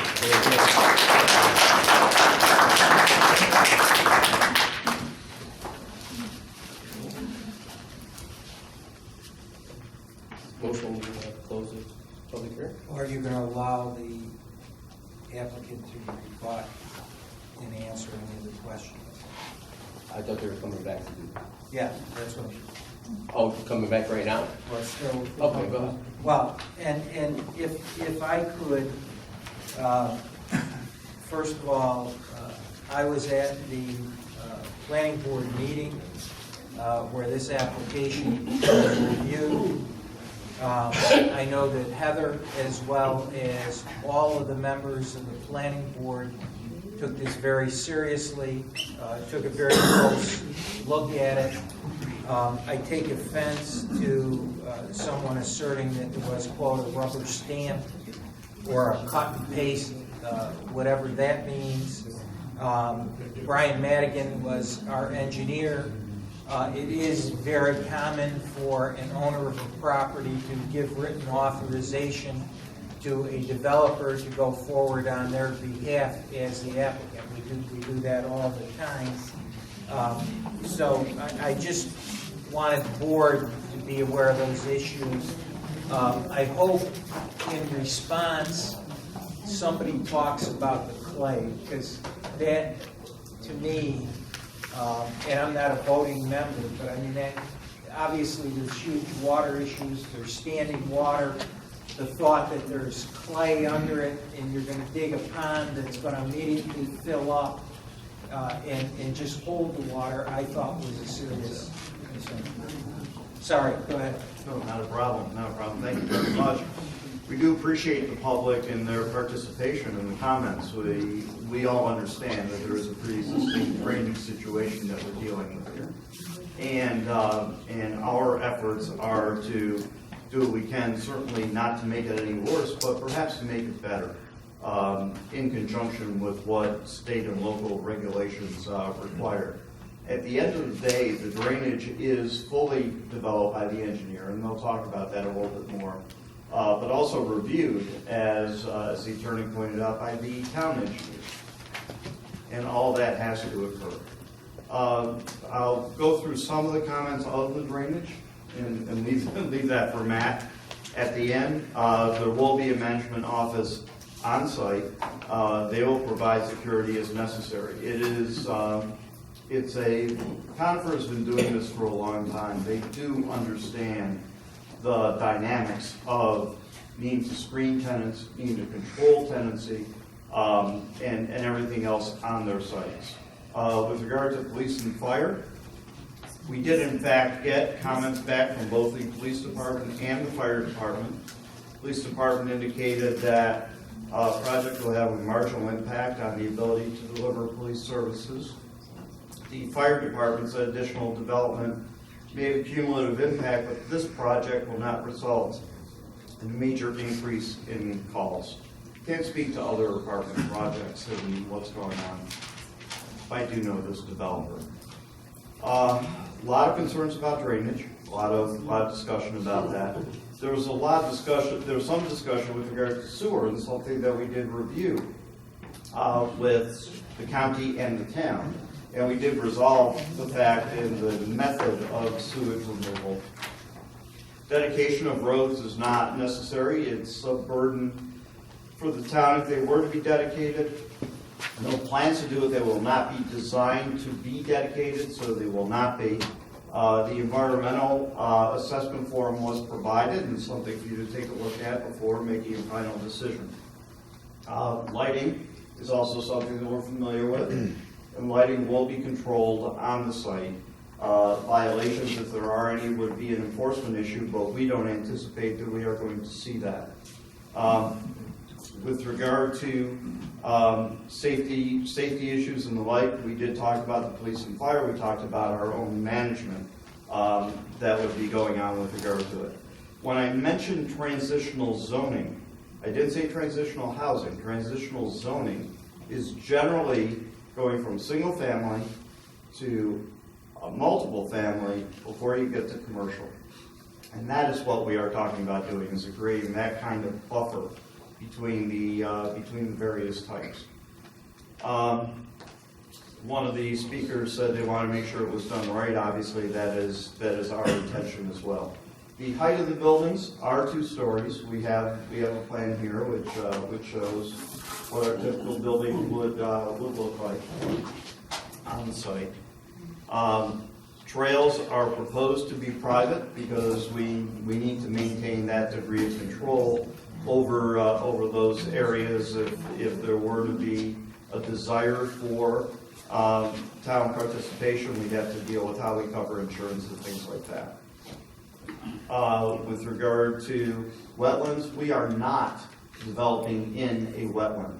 There is a federal wetland in the northwesterly portion of the site, which is not being developed. The 14 acres that we're talking about putting in the conservation easement. With regard to the process, town attorney spoke to that.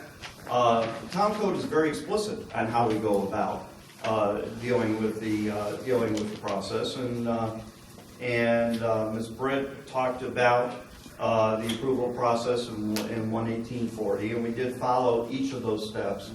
Went to the town board first, went to the planning board, and this was not a 29-day process. This application was filed in August, so here we are in December, from August at a public hearing on this matter. Talking about the approval process. For the planning board to approve Well, it, if was a you'd let him 29-day process from the September 4th to the 29th, excuse me. We made the application, we went to the planning board, we had a discussion with the planning board, and they made their findings relative to it. They did issue a report which basically was submitted to the town board per the code. There is, as was pointed out by the town attorney, owner authorizes application, and that's typically the way that it goes. And we did in this case. With regard to species, we do check to see if there's anything on a protected list. We didn't find any with regard to this particular site. Did you walk the site? It is, Just so they can speak, let everybody speak, just so they can go on, then you can ask questions later.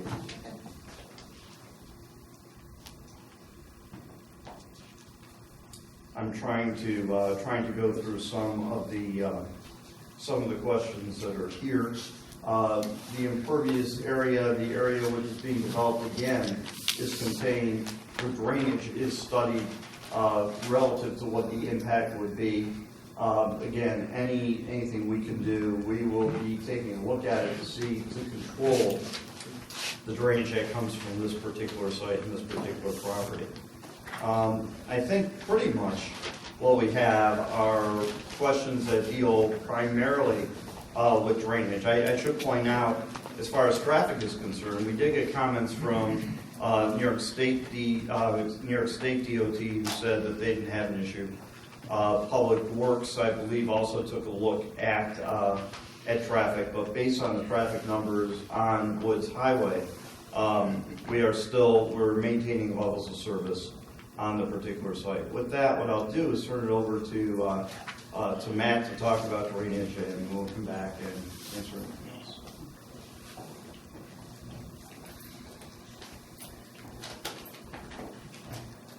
So there's a couple of other engineering questions that were raised relative to water pressure drop for extended service. There will be no drop. We've been coordinating with the Mohawk Valley Water Authority, and we'll be working very closely with them to ensure that there's no impact from the domestic or fire service for this project for residents. The EAF that was mentioned, a lot of those things relative to DEC spills or notifications managements, all those are auto-populated through the DEC's databases. That keeps engineers, anyone else, from checking no when there's really a yes. And so those are all items that are filled in through the appropriate agencies that are coordinated with. Specific to the drainage, so let me speak to that a little bit. Again, I want to make clear, maybe it hasn't been clearly stated on our point, we still need to go back to the planning board for final approval, which includes the review of the SWIP, the drainage, landscaping, lighting, all of those items. We take it to a certain level so that we can identify impacts for the town's consideration as part of this rezoning. This impervious here represents approximately 30% of the total acreage that we're proposing to rezone. In the commercial zoning, up to 66% or approximately 20 acres of the site instead of 7 acres of the site could be impervious. That would obviously have a much larger impact to drainage. Drainage needs to be resolved regardless of what gets developed on the site. And it sounds like it's something that the neighborhood and neighbors would like to have resolved regardless of whether or not the site gets developed at all. Obviously, if the site doesn't get developed, the development team can't help to address or alleviate some of those issues. I think that through final design and working with the town engineer, with town staff, we can potentially improve that situation, and that will be something that we continue the conversation with. Relative to the soils, clay soils, they're saturated sands. We did the geotech report out here, found bedrock down between 5 to 8 feet in certain areas. We don't have any intention of blasting. There are no basements in this development. That allows us to service this with relatively shallow utilities, all of which will be private.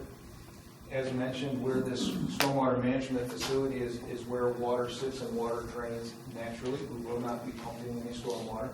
And all of the development area sits up quite a bit from where that pond is. Again, that allows us to collect that stormwater and manage it in a way that will be the most efficient both for our development and regulating downstream flow from our property specifically. Areas outside of our development area that flow to properties currently, there's only so much that we can do as it's outside of the scope of the project. But again, we will do everything that we can in order to help with that. Relative to the clay and concerns about water sitting, as well as downstream swale,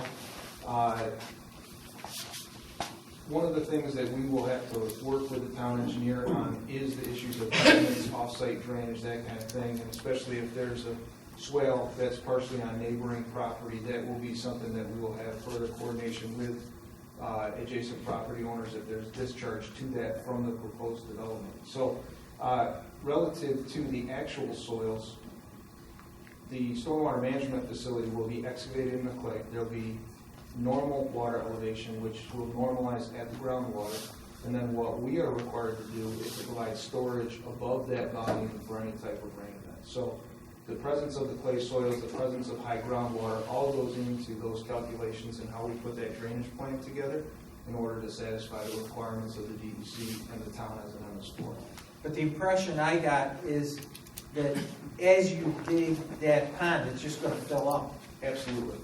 So, And that it's not gonna be effective because it's gonna be full from the existing water. So if there is a storm, where does the water go? sure, so we create storage above that within the banks of the So you stormwater build management up- facility. So there would be an embankment as well as excavation down. How For the deep, pond. how deep is the pond? Typically, DEC requires it between 4 and 6 feet of normal water, and then any storage is above that. But again, that's not all stored behind the bank, that's excavated down, and the water will normalize to where we set the outlet for the stormwater management facility. And it isn't pumped in it? No pumps for stormwater, no. And again, that's fairly typical for any type of commercial residential development. So the net result is that the water is retained and the ponds have the benefit of regulating the flow. So instead of the current sheet drainage, everything goes this way. This regulates the amount and the amount of the flow. It is detained for a period of time. The rate is established and the rate is typically less than what the current rate would be. It's required to be less than what the current rate is, that's correct.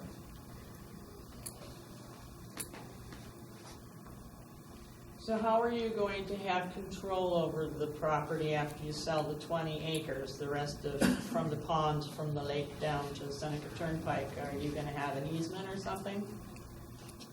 So I can address that if the board would like me to. Similar to how we are required, we have uphill property, uphill of our development.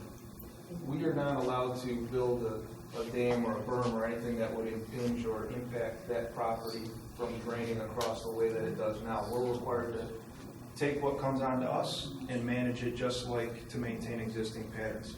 Any buyer or developer of that property immediately to our sub would be required to do the exact same thing. If easements were necessary for infrastructure improvements that were installed as part of the final design of that pond, we absolutely would obtain an easement to preserve the rights of the development. How are you going to control the mosquito problem? 2 acres is a lot of water.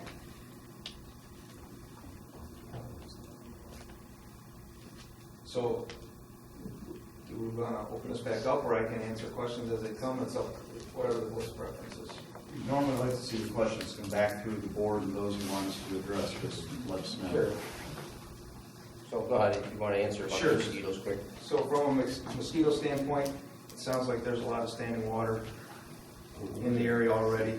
How to define which mosquitoes might come from our property versus standing water on your property would be difficult. As far as pest management or management practices on the pond, we do everything in the normal practice for management of an apartment complex. Michael, do you guys have a program or anything that you guys? So, all that to say, we don't have an active management plan for mosquitoes specifically. So, I don't know that I can answer it for. Yeah, I think some of other questions that are being asked will be addressed at a planning board level. My experience with ponds and standing water is that standing water on the ground and puddles are more attractive for mosquitoes than open water. So I think that's the response. Thank you. Dave, you got a question? Yeah, you mentioned that you're not building on wetland. That's correct. Define wetland, but Wetland. this, no, I understand what wetland is, Yes. but this is wet. It's wet, and we understand that the Right, ground, it's not- the ground is wet, and- Right. and we will be taking that into account. Right, The so- nature of the development. So when someone says that we're building on wetlands, there are no state wetlands, I first of all. understand that, and but there it are is federal. wetland. It is land which is sometimes wet. Right. Correct, So- correct. So, council, commercial, what could go in there if it remained commercial? C1, any of the permitted C1, I don't have the ordinance. No, but I mean, BJ's and Yeah, other 2 or malls, 3 gas examples. stations, Stores, and anything. anything could go in there, and you can't regulate it. The whole purpose of the PDD is that it gives you much more control, and the planning board much more control. right. Because So- if somebody comes in and wants to put a big commercial plaza or commercial store in there, that's a permitted use. If the planning board says no, then the town could be sued for a taking of their land because they come forward with an application for a permitted use. So clearly, any C1 use could go in there, there'd be no public hearing. They could just go in front of the planning board for a site plan. Right, so the point is that PPD gives the town Much much more more control. control Absolutely. over what goes in there and how it goes in. Absolutely. Therefore, it's incumbent on us to make sure that it's done and done right, and if it has to be overbuilt with whatever it takes. Right. This is a wet land, and what we do is gonna impact a lot of property. So again, it's incumbent upon us as the planning board to make sure that it is, everything is addressed. Absolutely. This is the best avenue if we're gonna ever develop it, and there are impediments to stopping development also in terms of the town. So, again, it's imperative that the town and the planning board get into this wetland area and call it wetland or whatever you wanna call it, but it's wetland. Land that's And wet. it drains into Mud Creek, it drains into Sequoia Creek, it drains into New York Mills. This is an opportunity to make some major changes and improvements in the way we address development, particularly in a wetland area. And Dave, the other thing that was pointed out is, you know, this then has to go back to the, if it's approved, it goes back to the planning board for the final site plan review. And I think one of the comments that Mr. Goldman made is that this is a transitional zone. I think somebody called it transitional housing. I think what he had said before is it's a transitional zone between the hotels and the residential, in that rather than a commercial development going in there, which could go in there, it's kind of less harsh in terms of a residential housing project rather than a BJ's or some commercial store. More than a BJ's. That typical rule of thumb in development, when you take a look at something like this, is that 10,000 square feet per acre is roughly what you expect to yield. In this case, we'd be talking about potentially over 250,000 square feet.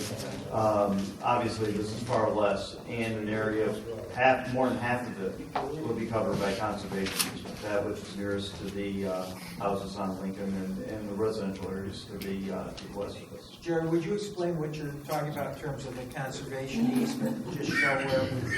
Yeah, conservation easement would be in the western portion of the site, and basically would assure that our development envelope is going to be contained within the area that we're showing on this map.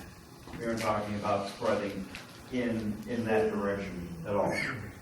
And what restrictions would the conservation easement impose? The conservation easement is something which is typically discussed between the municipality and the developer in terms of what you want to have happen.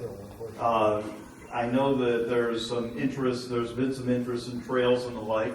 You can have within conservation easement areas trails. In some cases, we provide those types of improvements. You can even talk about the nature of the trails. Matt talked about it.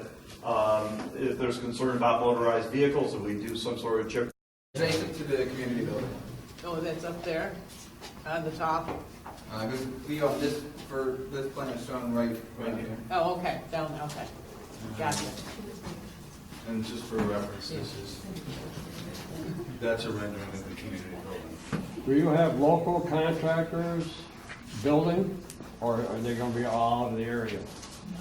We work with, we partner with the Chase Construction. They manage all our construction, and then they seek out the individual contractors. Okay.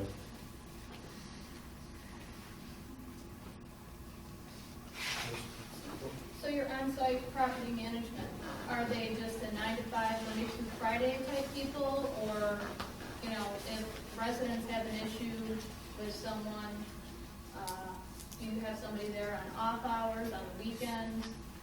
We have, during regular 9 to 5, we have on-site community management as well as maintenance. And in addition to that, we do have a 24-hour emergency line that residents can call if there is an emergency off hours.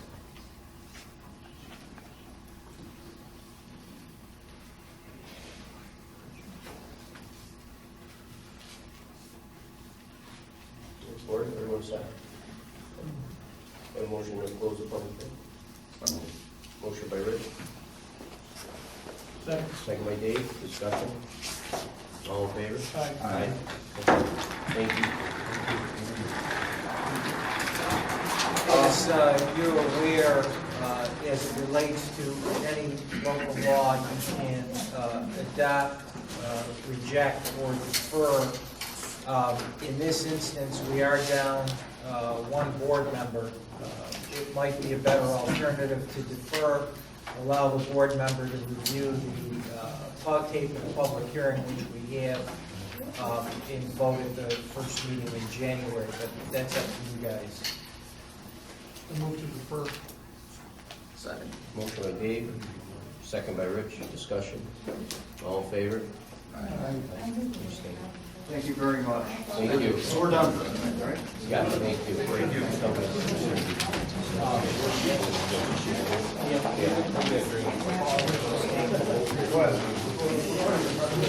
Before everybody leaves, actually, I want to discuss one more thing in your area. If you guys would like to stay for a minute.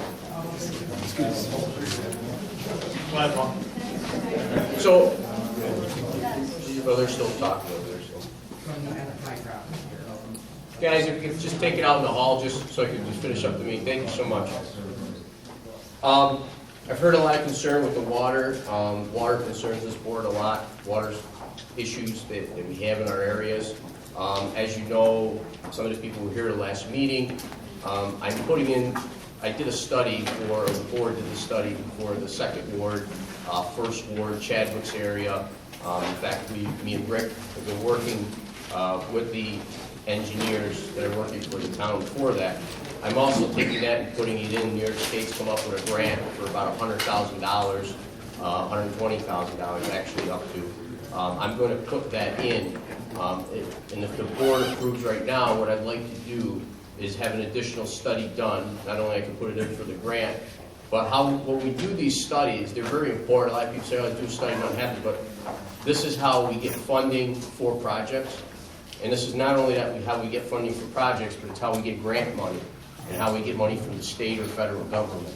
So once the study's done and shows the impact areas and what could help these areas, we're able to go out and get these projects. And as you know, in the last 2 years, we've actually done a lot of projects in the town because of this. The county's helped us, the state's helped us. And what I'd like to do, if I can have a motion, for Concord Boulevard, Lincoln Drive, Seneca Turnpike, and Carroll Boulevard. And if anybody else has any other streets that are impacted, yes, sir. Lexington Boulevard. Lexington Boulevard also. I'd like to add that. And Park Boulevard. Which one? Park Boulevard. Park Boulevard? To add Park Boulevard, Gail? Is that all in this general area? Yes. It's all in the wetland, just south of the Behind Carroll. Park Boulevard, Lexington.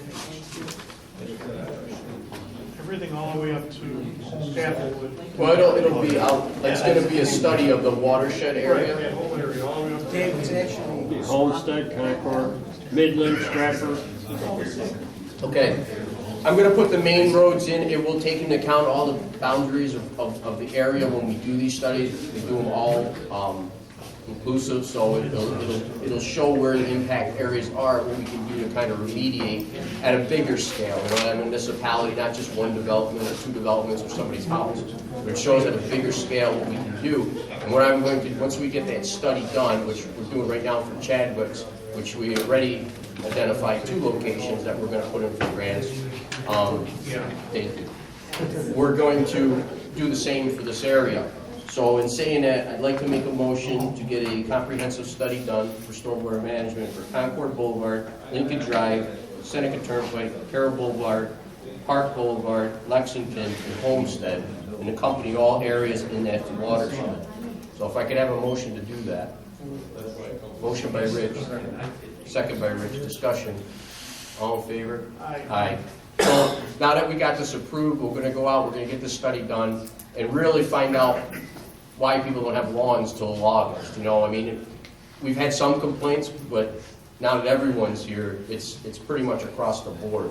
So I think this study will show a lot, and if we can get some funding through these grants, you know, we can probably impact some of these areas and find out really where this water is coming from. Because I've been to some of the houses and locations, so many people here have seen me, and there is some major problems in those areas. So I think this is a good start. I think this will help us too take care of those issues. So just want to bring it out before everybody. Yes. You know how long that study's going to take? The studies take anywhere from 2 to 3 months. We started the one already in Chadwick's. We're already identifying areas already. They call me on a weekly basis. Dunn and Sturmlin does it. He's been doing it for years. He did my Mud Creek study years ago when I was councilman on the board, and we wanted to improve that area. You know, the board all voted to get that done. So it's like a 2.5, 3 month. They come out, they do studies, they do hydro models. They go right through it and really show where the major impacts. So they'll show you maybe where they'll need a 20-acre retention pond, like we're doing on Middle Settlement Road to help the Mud Creek area, and that from the people downstream there, like on Royal Brook Lane and Burr Ave and all that. So same thing will be done here, and then at least we'll know where our issues are. And that's the key, really, because they're in everybody's backyard. So I think this study will definitely, you know, make a big impact, and I think it'll work. And I think not only that too, it'll set people's minds at ease where the water's coming from, because I don't think anybody really knows. There's just a lot of it. So this year will show us where it's coming and where we can probably stop it, or you know, they'll even talk about the soil, you know, what kind of soils and what areas, where's bedrock, all that kind of stuff. So we can look at all that and see where our issues are. So if anybody has any questions with that, you know, we can answer those for you as a board. So. That's going to change, though, if you approve this project. That's why we're all here tonight. Nobody wants this project. We want to keep our community as it is. We have put our faith in every one of you councilmen to take a look at it and say, these people are not for it. And if you do that project, that is going to change the whole dynamic. And this study is not going to do anything for us. Please take that into account. No, and I understand what you're saying, but these are two separate issues. You still have a water problem regardless of who people are in or out. There's still a water problem we need to tackle, because if we don't tackle it, then again, you can't have nice backyards, or you're still going to have water issues regardless, because there's water issues there now. So I think this is a way at least to try to tackle that and improve it at a bigger scale. Because at some point, it might not be these guys, maybe it's another guy, but the land is zoned commercial, and something might come down the road to be developed there. So we need these studies to really show this, so we can help that area. I mean, you can't stop people from building, because the only thing they're going to do is sue the town, and we're not going to win because we're down that road.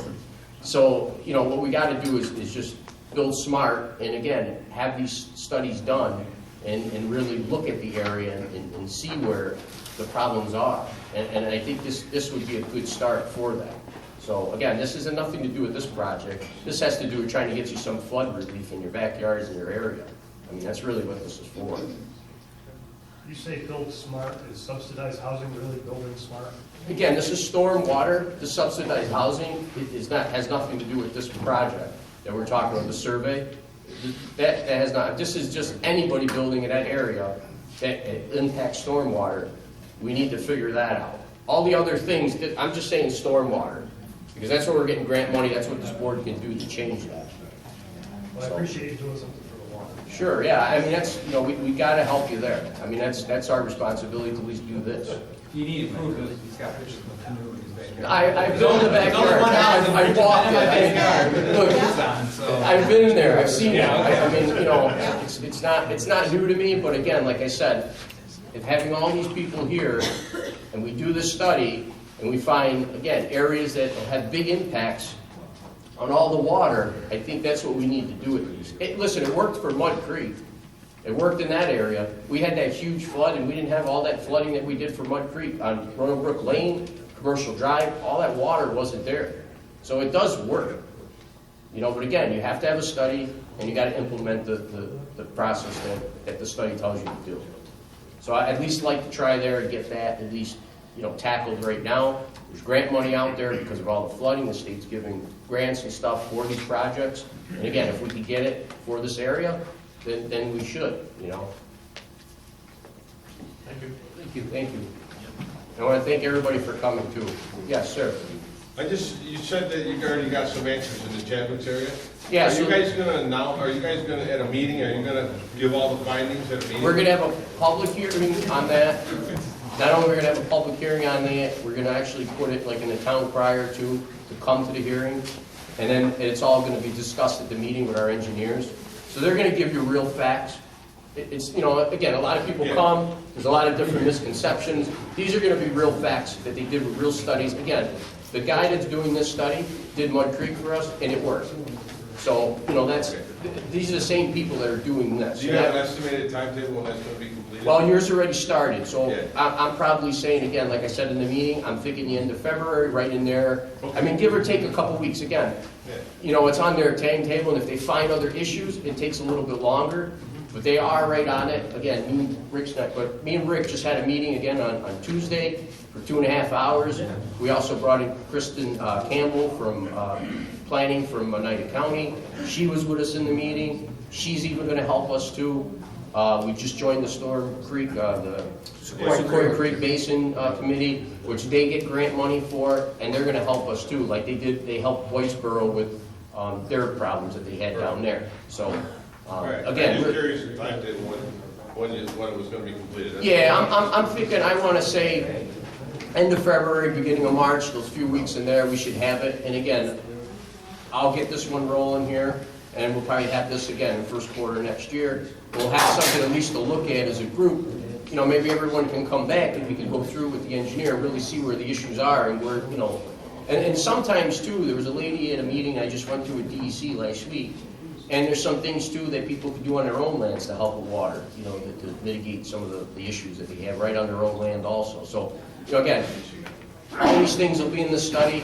At least we'll have it. We'll go over it. We'll be able to go out for grants, and we'll at least move in a positive fashion forward. You know, at least that we'll have that. So, your area has never been studied, and there has been no work done over there. So again, we don't have any documentation of that. This will be the first time ever for that. For this project, what is the process exactly? Do you all vote on it?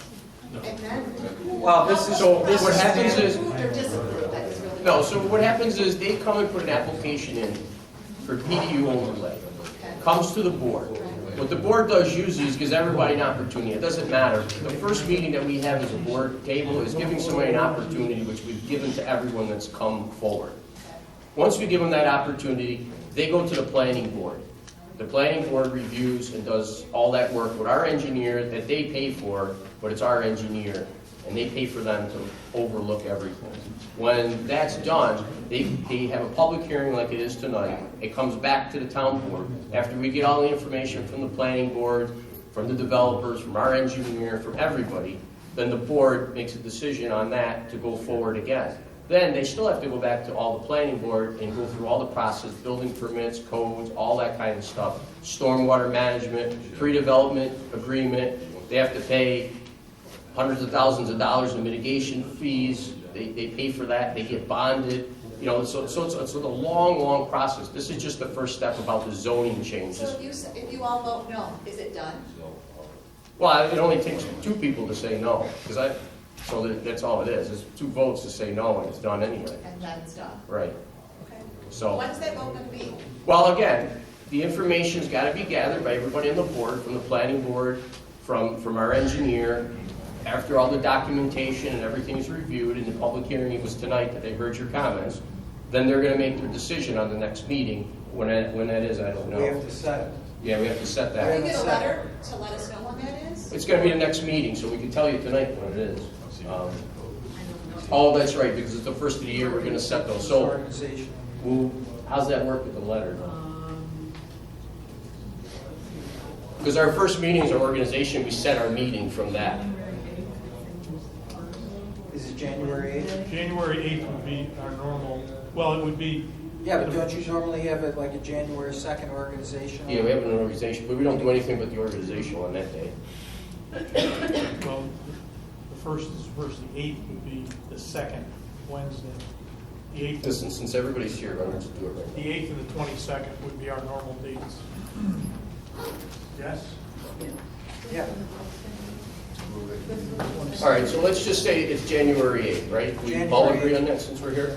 Okay, so January 8th, January 8th will be our next meeting, and that's when all the councilmen, including Jim's not here tonight, he's gonna get all the information, watch the tape that was done tonight, and all the information that they have, then they're gonna make their vote. Will it be 7 PM?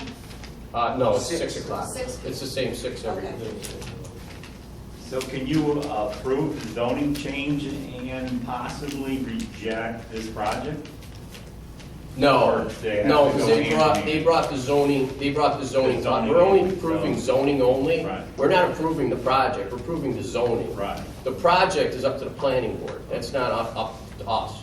But if it doesn't get changed, then that's it, right? But has the land been sold already? Well, that's. That, I don't know, yeah, I don't know. Again, that's the information that the board's gonna gather till the next, this is just a public hearing. We heard the comments, the board knows what to look for, they've heard your concerns, they're gonna research those concerns. Again, you have, your Councilman Woodland, which is your representative for your district. He's gonna do, most of the research on it. He's gonna come back to the board table, again, on the 8th. And all the other board members are going to do their research, including Jim that's not here tonight, and then we'll come to a vote on which way we go for changing the zoning only. That's all this is doing, is changing the zoning for this meeting. It is not approving their project whatsoever, it's just changing the zoning. So if it gets just, if you say, no, we're not changing. Well, then if we don't do the zoning, they Then can't it's build done. anything. Correct. Okay. Correct. Yes. Yes. Yes. So it creates the same problem. But it remains commercial. But it still remains C1 commercial, that no one else will come to this board again. They can just go and pull a building permit and start building. It remains commercial. Right. So, again, if somebody else comes in that zone, they could just build. They don't even, no one's even gonna know, well, I mean, we're gonna know what's gonna happen. But what I'm saying is, we have no authority to say, no, you can't do it. So that's. All right, any other questions before? Thank you, Bob. All right, thank you, everybody. And I'm gonna take a 5-minute recess. Kevin, I'm taking a 5-minute recess. Traffic. So are we going to have planning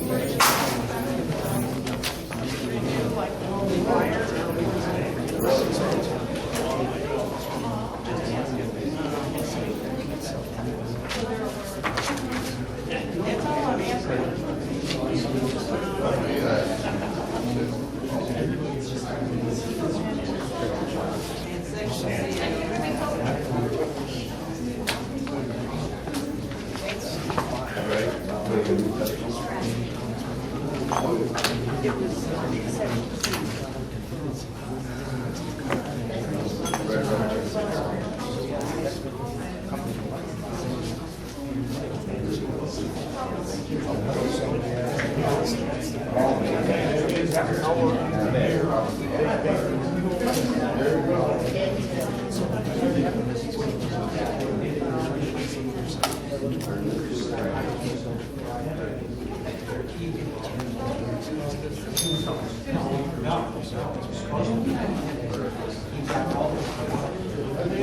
Good, Daniel.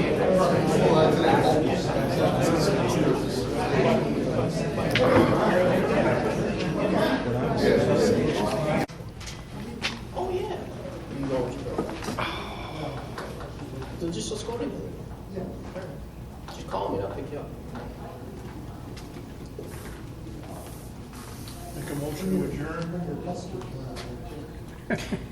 We gotta wait for Jim. Didn't get ignored. We waiting for Jim? Okay, we're back in public session. All right, thank you. Okay.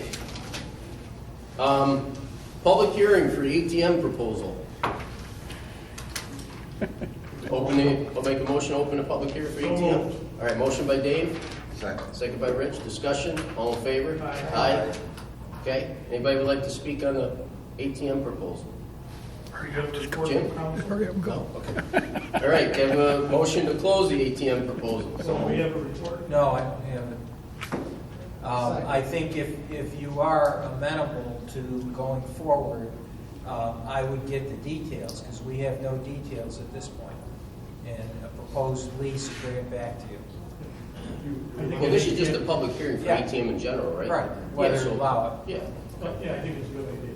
Yeah, to allow it, Right. then we'll figure out the proposal, we gotta go through a bid something. Yeah. process, Right, okay, good. Okay, Make a so, motion to approve. well, wait, we got a motion to close the public hearing first. Motion by Rich, to close the public hearing, second by Dave. Discussion, all in favor? Aye. So we have a motion to approve the ATM proposal. Motion by Rich, second by Dave. ATM. Discussion, all in favor? Aye.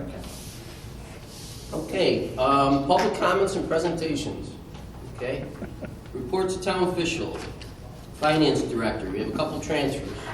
Just one budget transfer in the police part-time fund. We're gonna move $25,000 from police overtime to police contractual. If I think you guys have it in front of you. If I can Yeah. motion to do that. Motion by Dave, Second. second by Rich, discussion, all in favor? Aye. Payment of the vouchers, everybody take a look at them, have a motion? Motion by Dave, second by Rich, discussion, all in favor? Aye. Town boards decided to go to 2002 organizational meeting, do I have a motion to approve? That'll be January 8th then? Well, January 8th is No, the first. it's the first meeting, we have to do organizational on January. You can have the organizational.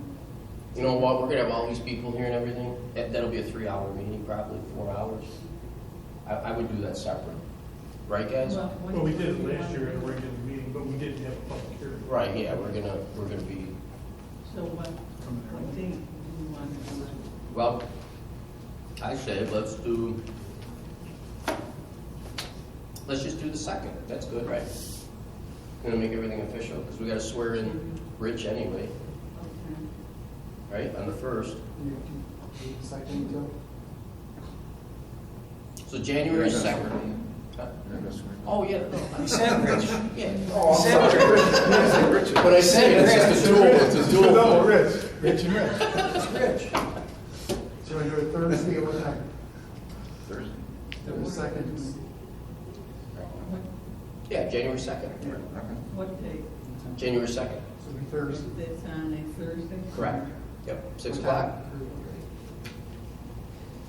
Okay, 6 o'clock, January 2nd, Thursday, for our organizational meeting. A motion to approve. Make the motion. Motion by Rich. Second. Second by Rich. Discussion. All in favor? Aye. Okay, highway sewer superintendent. Okay, I got a Parks truck, 2004 Ford F-250, 4x4, with a plow for auction. There's also miscellaneous items, copy machine, computer equipment, town hall, back room. If I can have a motion to approve, to surplus it, put it in Auctions International, Rick will do it. Motion by Rich. Second by Rich, discussion, all in favor? Aye. And I'm gonna hand in the VIN number of the truck to Gail. And the copy machines, computer equipment, Rick Sherman will have the serial numbers for you. Rick will have them, so we do too. Consideration management, Councilman Leonard, status on Mud Creek. Rick is not here, but he has not done it yet. If you'd like, you can pull a permit to DEC. I you want to just give him a call, and then we can ask about it on the organizational meeting? Yeah, because I asked him last week, and that's what he was gonna do, but I don't know if He didn't do it he yet. didn't do it yet. No. I'll catch up with him. Okay, yeah, if you can this week, because I'm interested in that. Financial and other routine reports, bond resolutions, our attorney Herb Cully, we had some bond resolutions, last meeting, we didn't go through the derisive referendum, so we have to, vote to, We have to rescind the prior bond resolution, which combined various categories within the one bond, a lot of which were for different useful lives. So in talking to the comptroller's office, they said it's much cleaner if you break them out. I know Gail got in touch with our bond counsel who's prepared proposed resolutions. So I'd like a motion to rescind the prior bond resolution. Make that motion. Second. motion by Rich, second by Rich. Discussion, all in favor? Aye. So we have several resolutions to go forward with. All of the resolutions provide for the publication. All of them except one are going to be subject to permissive referendum. Each authorizes Paul to go forward and to have bans initially and then convert to bonds as we always do. The first bond resolution is a resolution authorizing the purchase of trucks and heavy equipment for a maximum estimated cost of $1,718,600. These will have a useful life of 15 years.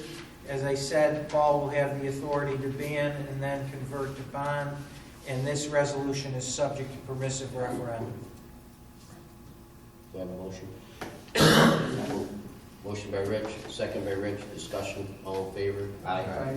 The second bond is for reconstruction and resurfacing of roads, including sidewalks, curbs, gutters, drainage, landscaping, and incidental improvements.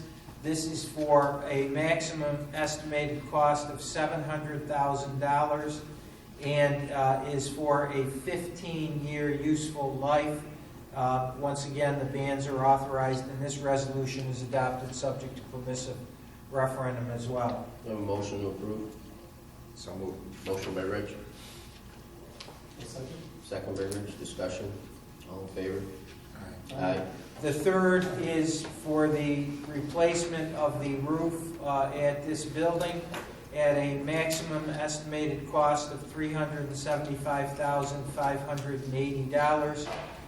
Once again, subject to permissive referendum, and this is for a 25-year useful life. Do I have a motion? Motion by Rich. Second. Second by Rich. Discussion, all in favor? Aye. The next one is for improvements to the rec center at a maximum estimated cost of $90,000. There was a typo. If you saw it in the caption, it said 90,00. It's supposed to be $90,000 for that improvements to the rec center. 25-year useful life. This, again, subject to permissive referendum. Do I have a motion to approve?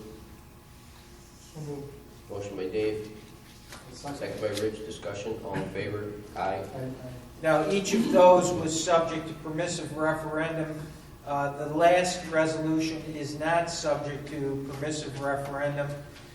This is to authorize the issuance of $407,582 in bonds for various items, which include $16,175 for sign for the building, $17,407 for a flagpole, $150,000 for flood mitigation plan, which is the study, I'm guessing, $18,000 for plows, $56,000 for court furniture, $95,000 for a police IT improvements, $25,000 for a dump body, $30,000 for barricades. These are all for a 5-year useful life, And once again, Paul will have the authority to ban and then convert to the bonds. Herb, study is only a max of 5 years, I believe. I'm sorry? A study is only a max of 5 years. That's what it That's what he is. said, 5 years. You're gonna convert it to a bond? No, I said No, this it's is a ban. 5 years for the ban. Okay. But then you said you're gonna convert to bonds, I thought. This is for a ban. A study under the law can only be financed for 5 years. Okay, thank you. But this does give the authority to convert to a ban. The other items possibly can. It's up to them. Okay. No, I say it. Okay, another motion. So moved. Motion by Dave.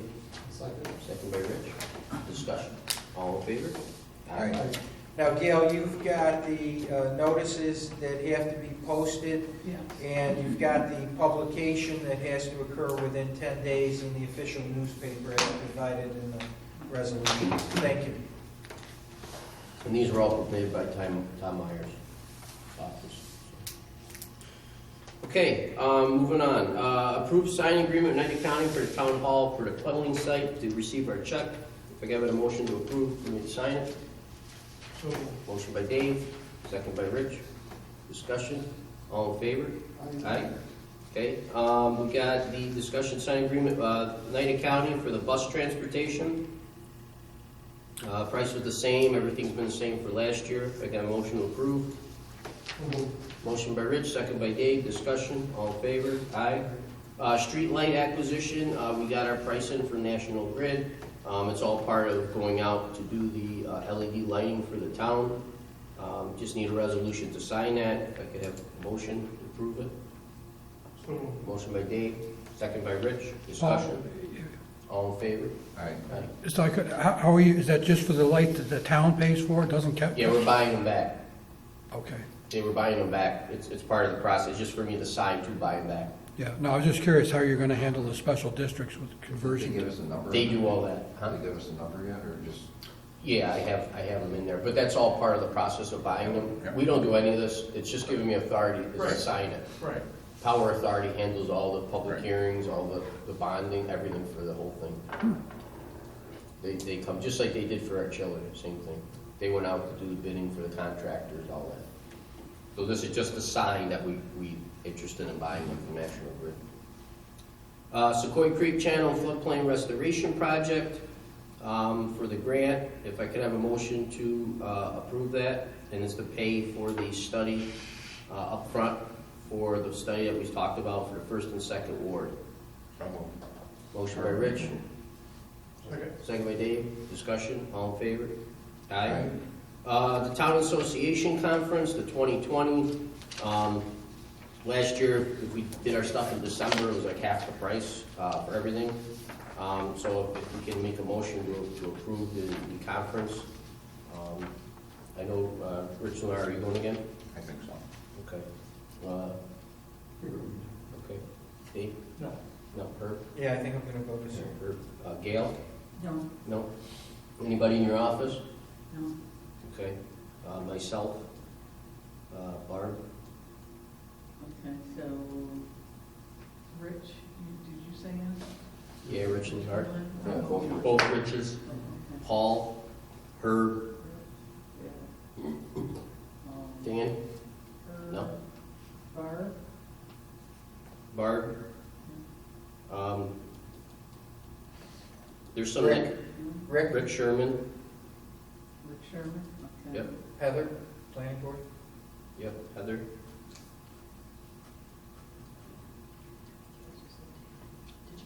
I think he said Dan was going also. No, I didn't think Dan was going. No.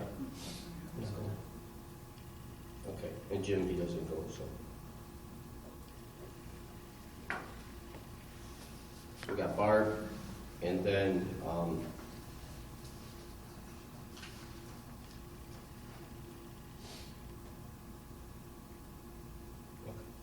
that's it. Anybody else that goes usually? No? Okay. So this would be all the expenses paid again like last year. And if you guys want it from me for hotels now, they're pretty cheap. Really? Yeah. At the Marriott Marquis? I got mine down the street at Roxy's, it's like $450, it's a new hotel I just came in. You gotta take outdoor bathrooms. You gotta go outside. Well, I'll go outside, listen, I got the cheap one, whatever. They don't have indoor plumbing. Listen, I got a cheap hotel, I'm fine, I don't stay there anyway. I'm out all day, Music's a making little loud deals. at night. Music's a little loud at night. If you want ice, you go to the Regency across. Exactly. See, I have my Marriott rewards card, so I go use the Marriott facilities and I stay in this hotel. And you save $150. So there you go. It's gotta be warmer than lunch. I know it was freezing last year. So if I could have a motion to approve? Motion by Rich? Second. Second by Rich. Discussion? All in favor? Aye? Okay, thanks. All right, also too, the rabbi for the new church is asked if there's any way they can do a celebration, and I thought it would be nice to other parks and other communities do it. They open it up to every religion. It's like an hour little celebration. They can put a tree out or do all the different religious ornaments in the park. They have insurance and everything for this. They'll put us additionally insured. When? For the actual, well, he asked if we could do it before Hanukkah, so it'd probably be this weekend. I gotta check, because so you're going to allow a church, separation of church and state? Oh. You're gonna allow a church? Well, I thought we'd open up to any religion, right? And then he can. Well, isn't the park open anyway? Yeah, but I don't know. He came in and asked me if we could do it and sent me an email. I don't know. Just bring it to the board. Where would he go in the park? Just right at the gazebo, just like a little ceremony or whatever. Is he gonna have a religious ceremony? Yeah. I'm sure it's religious at some point. Yeah, but it's probably problematic. I don't know the law for that, so you guys I don't tell me. know, I don't either, Yeah. I'd call the Association of Towns if you want to have the board approve it, subject to my verification from the Association of Towns that it will not violate any constitutional provisions as it relates to separation of church and state. Okay. I would agree that the village has a menorah. They light it Yeah, in the park? Well, that's the same. I think it's the same person. They allowed him to do it. probably. I don't know the ramifications. Yeah, I mean, but you just got a light, no services, right? He Well, might this get is, services. he wants to do the same thing as with the village. Actually, the village Just- allowed he just him to wants do a it. That's light? why he's asking us. Just a regular light with no It's services? the menorah. No, yeah, I know. No, they have a lighting ceremony. Yeah, they light it. yes. Yeah, they have the lighting ceremony in the village. Well, it's, every night they light one like that. Right. There's a Yeah, I know, I mean, I'm ceremony. just playing the devil's The point advocate. is, the point is, let's do it, and if it's deemed incorrect, we'll address it. Fine. Okay. But it's the same, let's put it this way, it's the same service as the village does. He's asking if we could do it at our town park. He'd like to do it, and again, I don't have no issue with it. So. Approve it subject. Yes. So, have a motion to approve Oh, subject. do we go for that? Yeah, go ahead. What happened? No, I got I'll move it. A motion by Dave, second. second by Rich. Discussion. All in favor? Aye. Aye. Okay. All right. How about the Coast Guard? Oh, so Larry, as you know, Joe retired. Larry now has to come in for fire calls at night. So until I got board approved, I sent out an email. I gave him permission to use the vehicle to bring home because we had a couple incidences actually in the last since the meeting. So if you guys are okay with it, if he can use the car just like Joe did from home back to work, not to use for any, private stuff, but just use it for work and home. It's part of the job, absolutely. Okay, all right, so so if I can have a motion to approve that, and I'll use the same wordage as Joe Boots has for his situation, okay? Second by Rich, discussion, all in favor? Aye. And we have the Stephen Swan Animal Sheltering Agreement, which we enter into every year. It's basically the same as we did last year. I get a motion to approve. Motion by Dave, second by Rich, discussion, all in favor? Aye. And just Two updates. One, again, I said some of it, but they're working on the plans right now. I went to the Sequoia Creek Basin meeting the other night also. They're gonna help us with some grants. There's 2 grants right now to go out with some projects for the state, DEC. Plus also, we're gonna put in again for the county, the $2 million for that. So that's moving forward pretty well. What else do we have? We had a couple things you wanted to ask.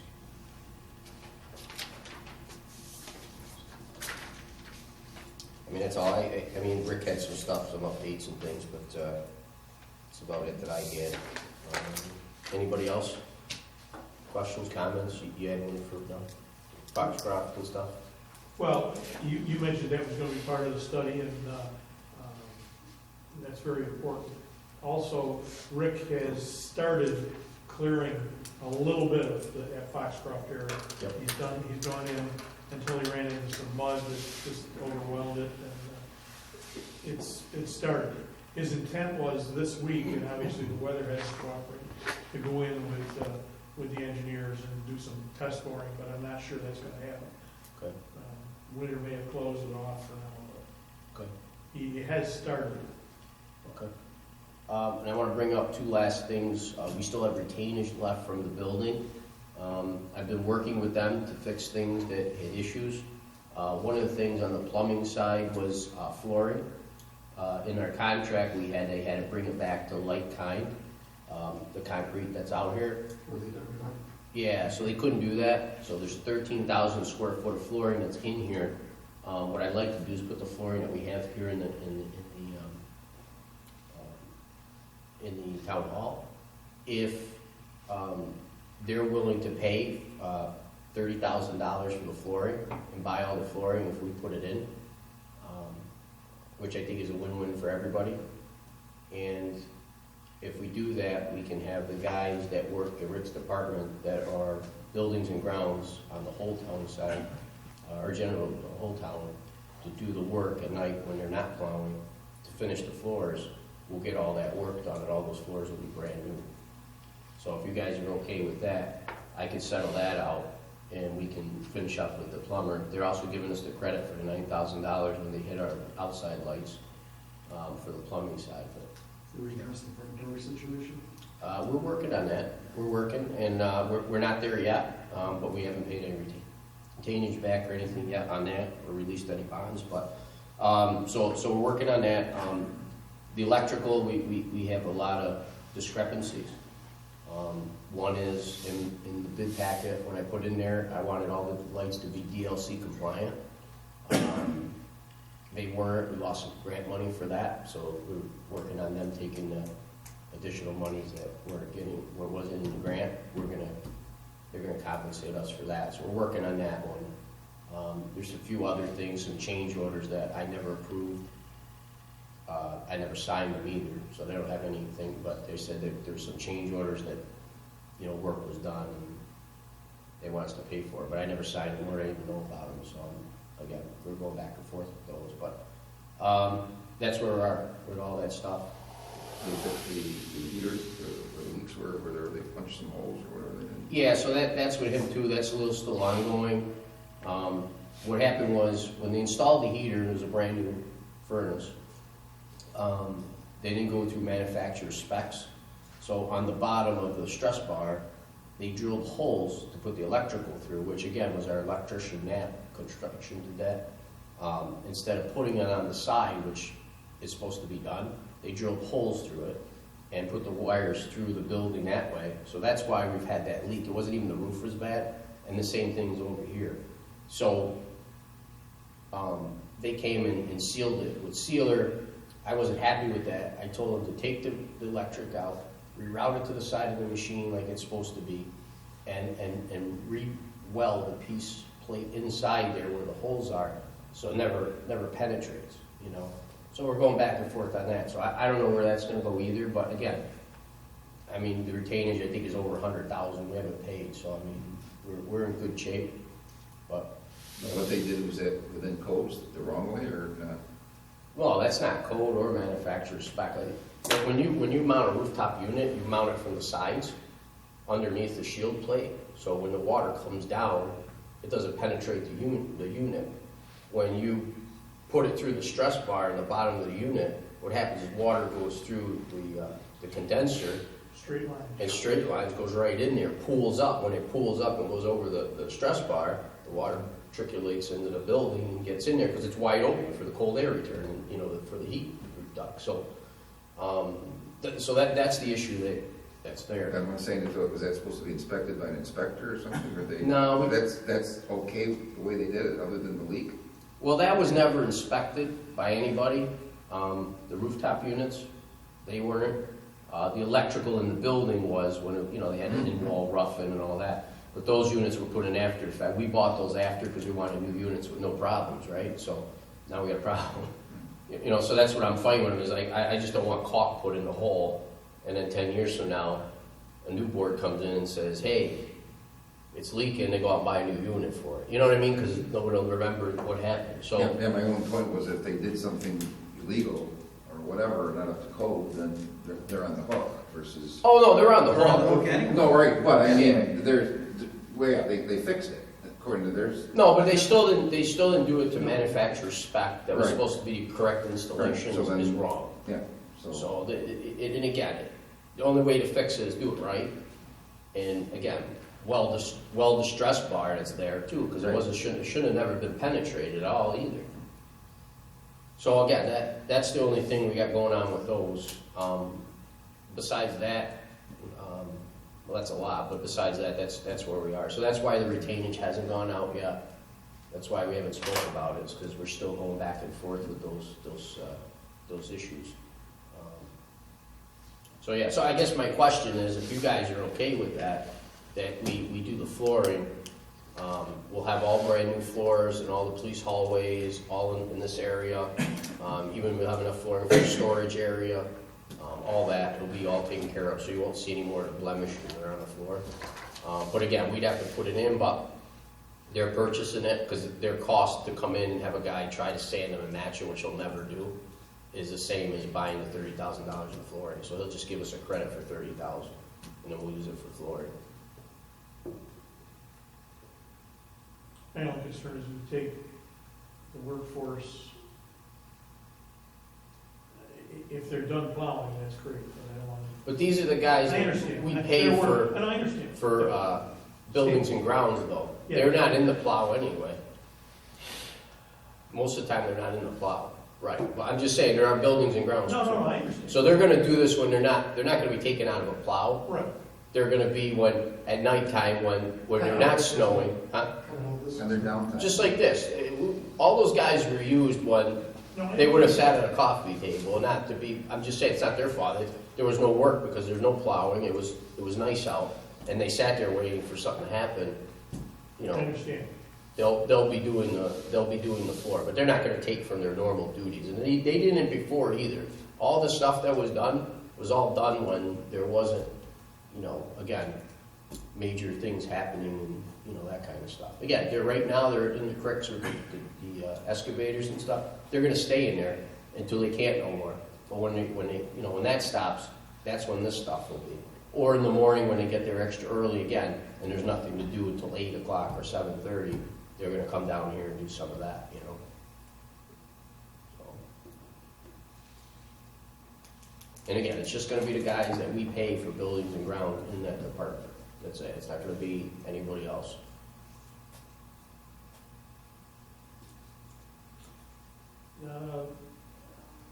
Different topic. Yeah.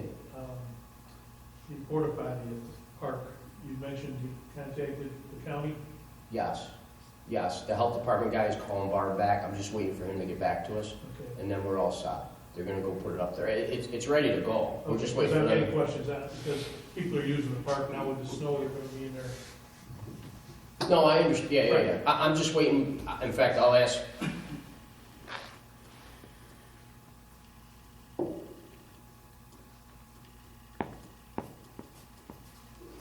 Okay, I'll ask her again tomorrow to call them back. We never get calls back from the county for some reason, even when we call like work or whatever. So, well, I'll have her follow up again.